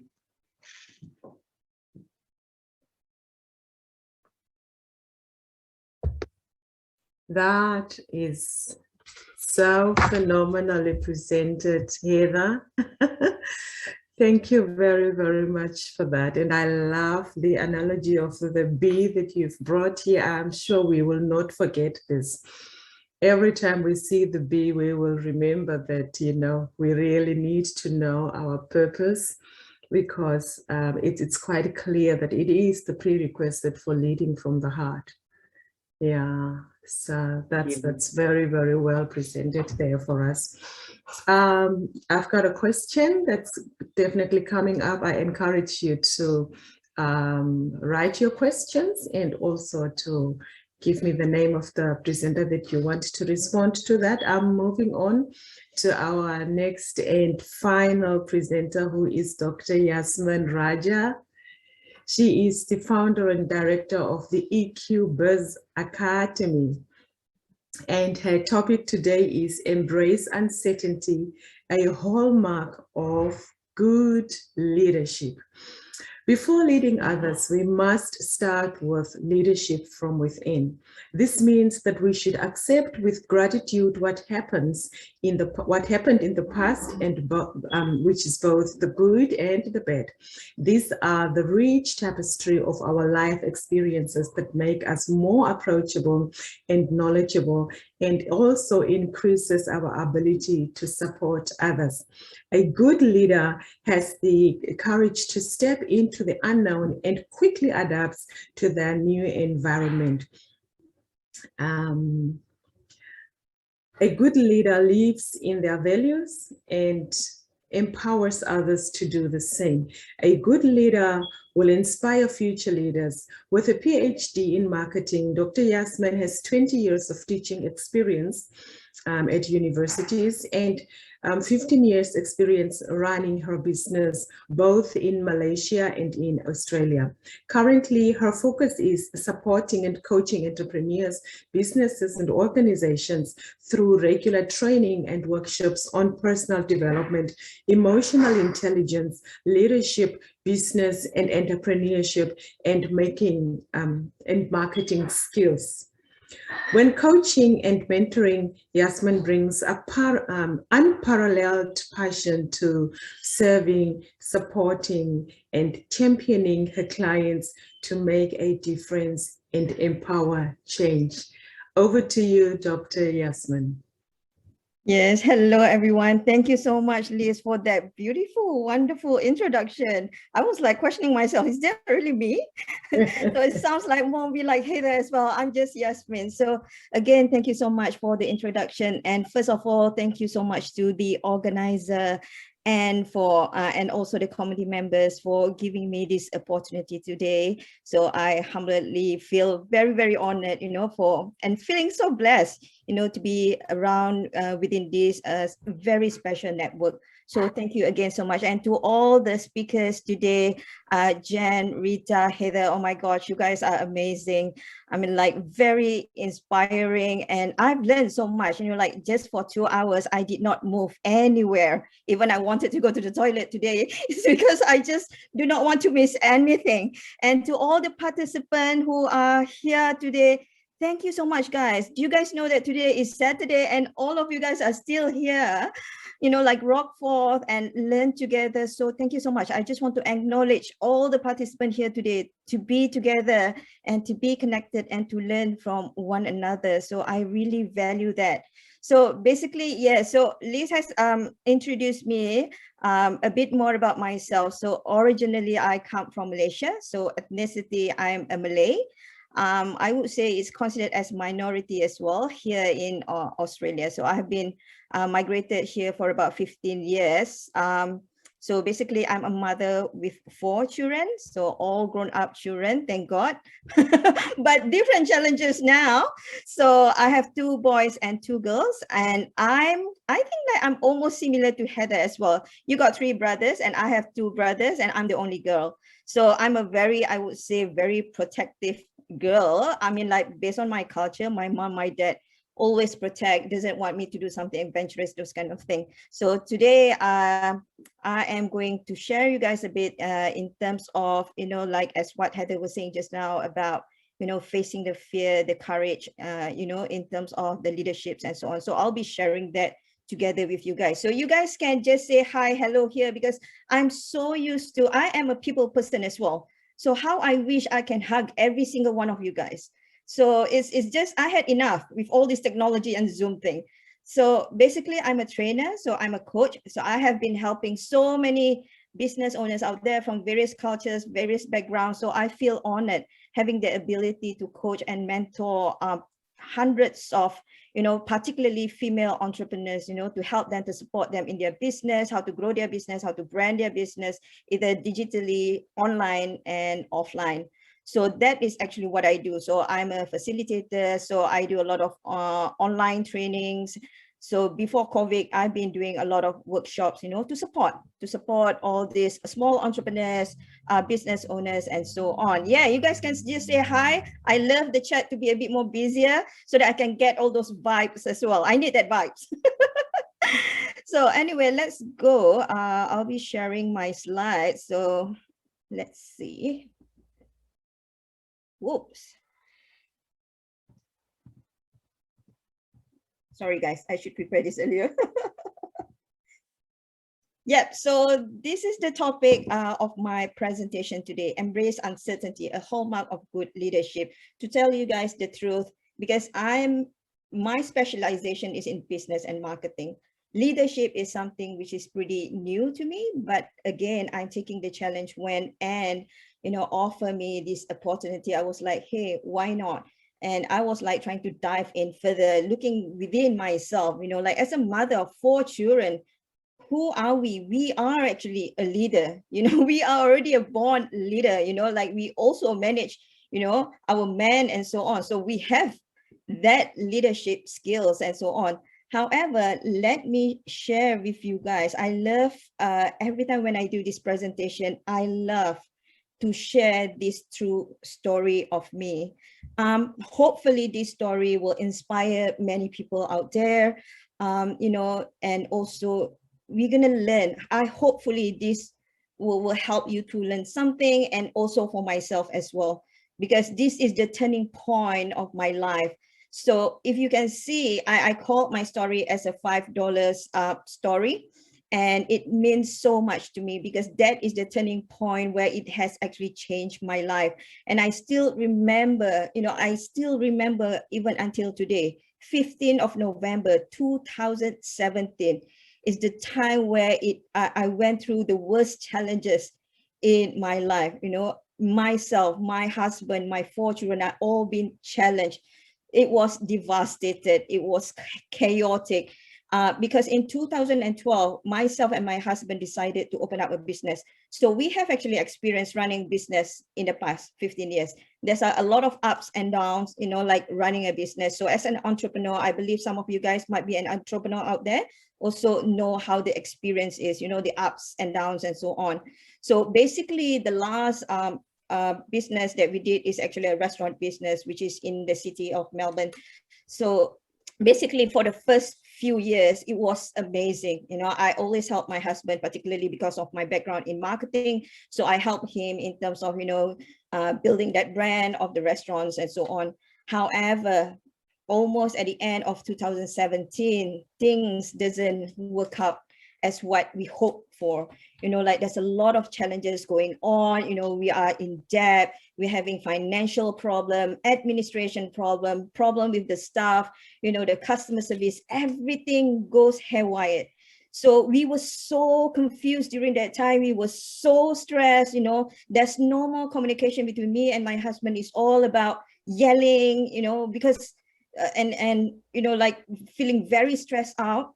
So it's just like there's a lot of fear during that time. There's a lot of uncertainty. So you have no idea what's going on during that time. So basically 15th of November 2017 is where the landlord of our restaurant locked. He locked the restaurant. Unfortunately, we have to force ourselves to go and negotiate with the landlord because that is the only income that we have during that time. So you just imagine, the restaurant being locked and we couldn't run our business. It was the most scariest moment for me, my husband, and also definitely my children. So what happened on that date itself, my husband said, look, give it a go for the last try. So I follow my husband. My husband wanted me to accompany him. We drove all the way to the city to meet up with the landlord so that we can negotiate. We kind of like begging the landlord, please give us for the last chance. So I remember during that time, because I was so stressed, my husband was saying to me that, can you just stay in the car? Let me just go and negotiate with the landlord. So I remember while I was sitting in the car, I was at the driver's seat, I was like holding on to the steering. I was like thinking so deeply, as what Heather was saying just now, like the overthinking, during that time is just too scary. So who here are actually a mother? Who here actually a mother? Yeah. So for me, during that time, what am I thinking? My thinking is all just about my children. That's it. Because during that time, we were so broke. Nothing. When I said nothing, nothing in the bank account at all. So I was too scared, thinking whether is there a moment where we can still afford to have food on the table the next day. What will happen to my children? Will we be chased out from the house and so on? We were so scared that while I was like staring, in front of me, all of a sudden my attention shifted to the person who are sitting near the pathway. So it's a homeless guy, and he's pretty young. And while I was like looking at him, my perspective all of a sudden changed. I was like asking myself, what am I thinking? Look at that man. He might be much worse than what I've been experiencing now. I still have roof that's covered under my head. Probably we still have some food in the pantry. And what about this guy? And what happened is, at that moment, I have this instinct that I feel that I wanted to help him. And I open up my wallet. I only have this $1 coin of $5 in total. And I was like looking at this $5, like, can I give $2 to him and I keep another $3? What's the difference between having $5 now and $3 if I were to give another $2 to him? That moment, I was like thinking to myself, that's fine, just let go and give it a go. So I gave that $2 to that homeless man. And this is what happened during that time. At the moment, I was very scared to give that $2 to him because I thought that there's no value. $2, what can he buy? However, during that time, when I gave that $2 to him, I hand that $2 to him, he looked straight into my eyes.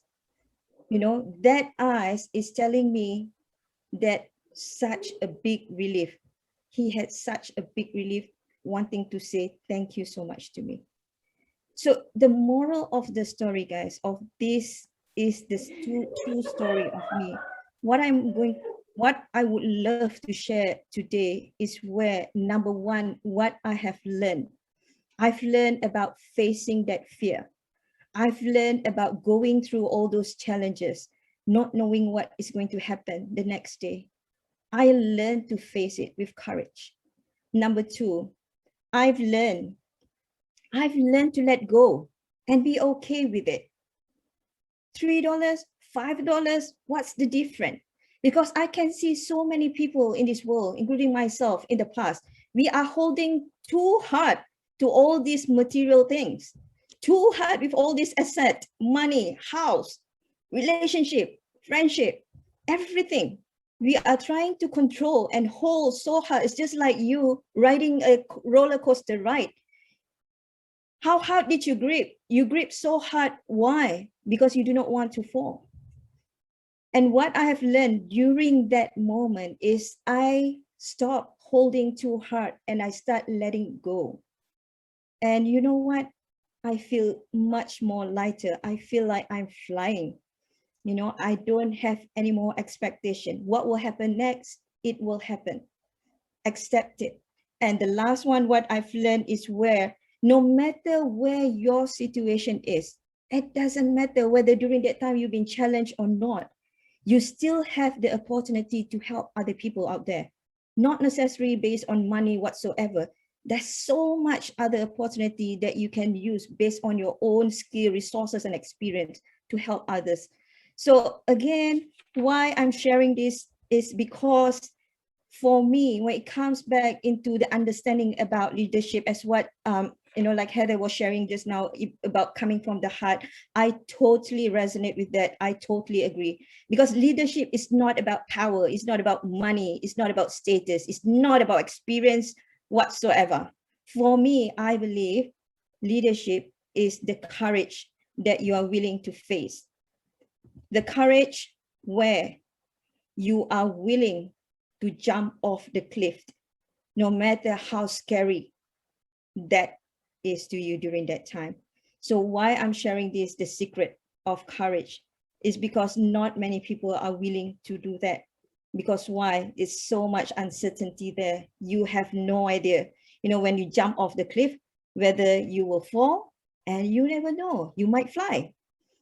So why I'm sharing this also in terms of courage, like embrace the uncertainty, because if you have that ability to face the uncertainty, you know how it feels, right?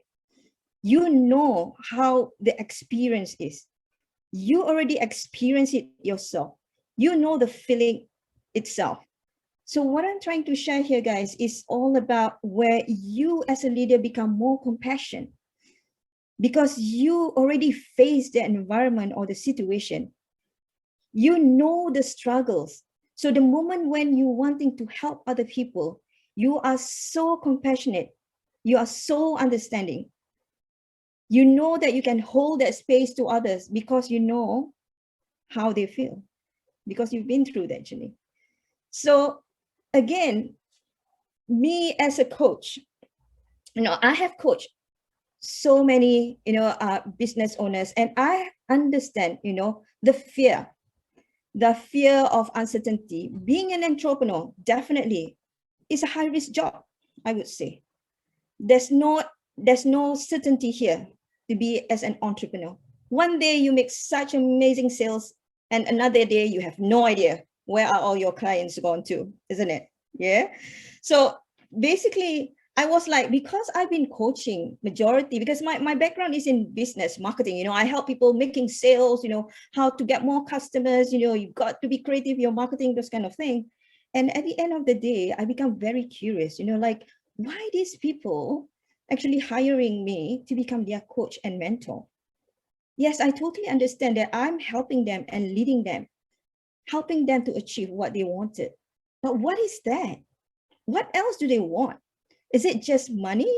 Is it just the growth of the business, the success of their business? Is that all? Until I started to realize how amazing that human being is not just wanting about all these material things. So based on my experience, coaching hundreds of people out there, sometimes I'm very curious myself, why are they still not happy? They have beautiful house, beautiful cars, beautiful friends, everything are just amazing, and still coming to me saying that, Yasmin, I'm not happy. And this is where my curiosity comes in. Until I learned from Tony Robbins, and I believe majority of you guys know who is Tony Robbins, amazing guy, very inspiring. It's just that I'm quite curious in terms of the 6 core needs that he has been sharing. And now I truly understand that people, in order to feel fulfilling, they need these 6 core needs. If these needs is not available within them, that is the reason why they are not happy with themselves. So number 1 is wanting to feel certain, to feel assured, to feel safe. If I've got this job, definitely I can pay all my bills. I can buy food for my children. Human being wants variety. You can't live stagnantly forever. You cannot have a constant life. There's no adventure. Human being wants to be challenged. They want something new, something different. And that will be more fulfilling. Human being wants to feel significant. I want to feel special. I want to be heard. I want to be in the society, the sense of belonging. And that is what human being wants. They want to feel valued and be heard, be understood. Human being, as what Simon Sinek was saying, we are human social. We can't live alone by ourselves. We're gonna die. We need that love connection. We need that relationship. We need that bonding. And that is what people actually want. Contribution. Look at every single one of you guys today. Every single one of you guys are actually contributing. Did you realize that? Even as a mother, nagging to your children, still contribute, showing your love to them. So we wanted to contribute, and it's very, very natural as a human being to contribute. If you don't contribute, I remember what my mentor was saying, like, if you don't contribute, you die. Because every single living things on this planet must contribute. As what Heather was saying again about bumblebee. Bumblebee is still contributing. Or even the cells in our body. If it's not contributing, the cells in our body will leave our body. Yeah, the tree, the animals, everything on this planet contribute. And same goes with human being as well. We must contribute in order to feel that fulfilling experience. And also the last thing is where human being wants to grow. We, as a human being, we cannot just stop learning. We always wanting to learn. We always wanting to grow. Because sometimes have you ever asked yourself, like, this is what very common, yeah? When I have this conversation with my client, I have these needs, but I have no idea what that is. I think I can give more, but I have no idea how to do it. Help me. So I understand, because they are in the process of the transition of wanting to grow. So again, I'm sharing all these 6 coordinates, guys, is because for me, I believe as a leader, I understand now, even though I'm a business coach, but I do coaching, with my clients and so on. Yes, we talk about money, we talk about revenue, we talk about, how to get more customers and so on.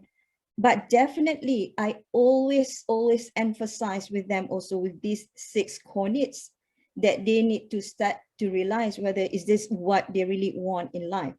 So for me, it's like, this is where I just came out like 3 days ago, and I started to realize based on my experience. So I came up with my own, I would say, framework, believing in myself, like me as a coach, leading my clients, helping them to transform, get the result that they desire.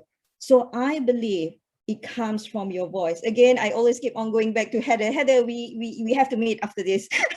We are so connected, because I was like, when I listened to you, I was like, yes, this is what I'm going to say. So the voice, you got to embrace the uncertainty of standing out and voice out. So to voice out here means like your inner voice that comes from your heart, your values, your beliefs. And I came up with these 5 fundamental, I would say, characteristic as a good leader. So number 1 is I believe in vulnerability. This is where I learned throughout that first experience ever when I gave that $2 coin to the homeless man. That is the moment I learned the concept of vulnerability. Why I'm saying this is because if I'm not vulnerable during that time, I did not take action and ask for help. And because I'm allowing myself to be vulnerable, that is where I started to go out and seek help, because I know sometimes it can be shameful. Because during that time, I see myself as a failure. Something that the word failure is too scary and it's too shameful sometimes to some people out there. But for me, as a leader, vulnerability for me, I believe is very powerful. It's because you are actually showing to others or demonstrate to others that, hey, you are also a human being. Just be you, be authentic you. Throw out that mask away, throw out that ego away. Like there will be time you'll be up there, you'll be very happy, you'll be very motivated, but there will be time you feel like, bleh, because you're just human being. So secondly is where I love the word opportunity. So here is again, I learned, because I've been coaching so many business owners out there. So I always resonate, in terms of helping them looking into the perspective of opportunity, because I understand sometimes you feel very down with yourself, you're not getting the result, business not going well, and so on. I totally understand that. So I went through the journey of ups and downs. I have failed multiple times in my life as well. And for me now, I love to see every single angle, every single decision that I make is all about opportunity. So opportunity here, either you are going into the failure pathway or a success pathway, those are still an opportunity for you to learn and to always feel grateful. Because sometimes in life, if we don't fail, we won't recognize, we won't understand, and we won't feel grateful, what we have at this current stage. So opportunity is very, very important and crucial, for you as a leader to help others to see in any ways, there's always an opportunity. Be an inspiration as a leader, inspire others. It's not about the job here, but about wanting to see other people to learn and grow together. Inspiration here is to inspire people, not just your success story. Share some of the unsuccessful stories as well, and be okay to share that, because you wanted to share your journey that, hey, I failed in the past, but I managed to get up, push myself, motivate myself, get back on track and do it again.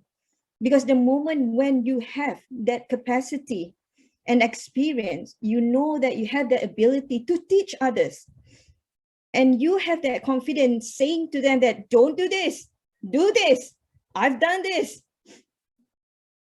So you will be an inspiration to others, so that they feel inspired, that when they look at you, they feel like, hey, if she can do it, I can do it as well. Courage. What does courage mean to you guys? When I went through all this journey, the word courage came to me without firstly not knowing what that actually is. Yep, I know about it, literally, courage, but what that actually means, until I went through the journey myself. Now I understand courage means face the fear, feel it, go through the fear, and do it. Face it, experiencing it, go through it. That is courage. No matter how scary it is, you still do it. That is courage. And that is the value as a leader that your subordinates, your workers, or people who are supporting, that you are actually supporting, wanted to see and wanted to go through the journey together with you, because they are confident. They are confident that you are the one who can hold their hand and tell them that, hey, it's okay. I know how you feel. That's what people want when they are going through the journey together with you. And the last one, I love this, emotional connection. It's very, very important to have that emotional connection. And how you're going to get that emotional connection, again, going back into your experience and embracing the moment of uncertainty. That is where you're starting to have that love, kindness, and compassion in you. Because as I mentioned just now, you already feel it. You know all the struggle, you know the pain. And I remember when I mentioned about that $5 means I don't only have that $5 in my purse. That's it. Nothing else, nothing in a bank account. And if we were talking about, this situation, if you look at the Maslow theory, that basic foundation, your necessity has been ripped off. How scary it is when you lose, the most basic necessity. It is very scary. However, because of the experience that I went through, now I feel so grateful. Now I can see whatever failure in the past is actually an asset for me to help all my clients out there with compassion. And I always tell them saying that, hey, it's okay. You got this. I'm holding your hands. I know it's scary. Let's do this together. So you just imagine if you've been working together with this type of leader, how wonderful can it be, isn't it? Because that is what I would say at the end of my presentation today, is where you are leading from your heart and confidence. So thank you so much, guys. Thank you. Oh yeah, sorry. Again, last one. So for people who wanted to connect with me, yeah, so my social media, so you can just type in Dr. Raja Yasmin. So I have my Facebook account, I have YouTube channels where I train people about marketing, personal development as well, and my Instagram and also LinkedIn. So this is my email address and mobile number. So definitely I would love to connect with every single one of you guys. So thank you so much again, guys, for being here. Thank you. Wow, wow, wow. What an incredible presentation there, Dr. Yasmin. So many nuggets to take away, honestly speaking. All these presentations that I listened to today really empowered me. Best presentations really for the time that we are in. Also, you know, helping us, every woman that's on this platform, and obviously also the men that are here, to just, you know, walk out here with courage and just be and make that difference that we have to make. Now, I've got a question. Lots of compliments anyway that are coming your way for the presenters. But then I've got one question. Let me just have a look. Oh, okay. I was also taking notes at the same time. So the question I have is, what gives you courage to be who you are than what the present society expects you to be? And I think that question was directed to Heather. Great. Liz, could you just repeat the question? Because I just assumed it was for Yasmin. I'm sorry. What gives you the courage to be who you are than Great. what the present society expects you to be? Oh, wow. Yes. How many days have we got to answer that? No, only kidding.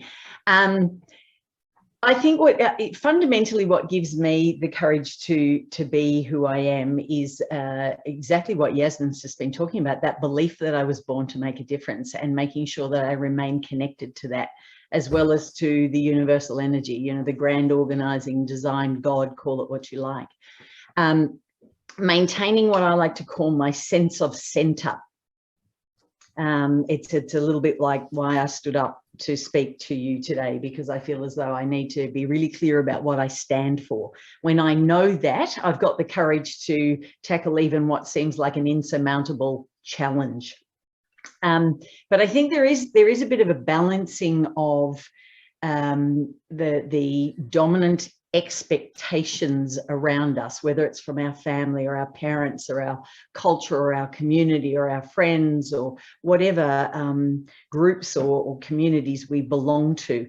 I think it is important to be really aware of those, articulate those, have conversations and discussions about those. Don't just take them on, but equally do what you can to remain true to you first.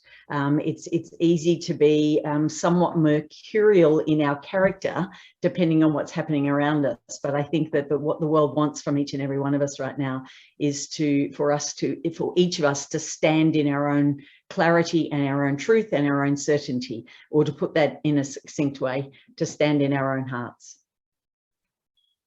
Good. Do we have more questions, Anne? Because that's all I could pick. I think that's it. Yeah.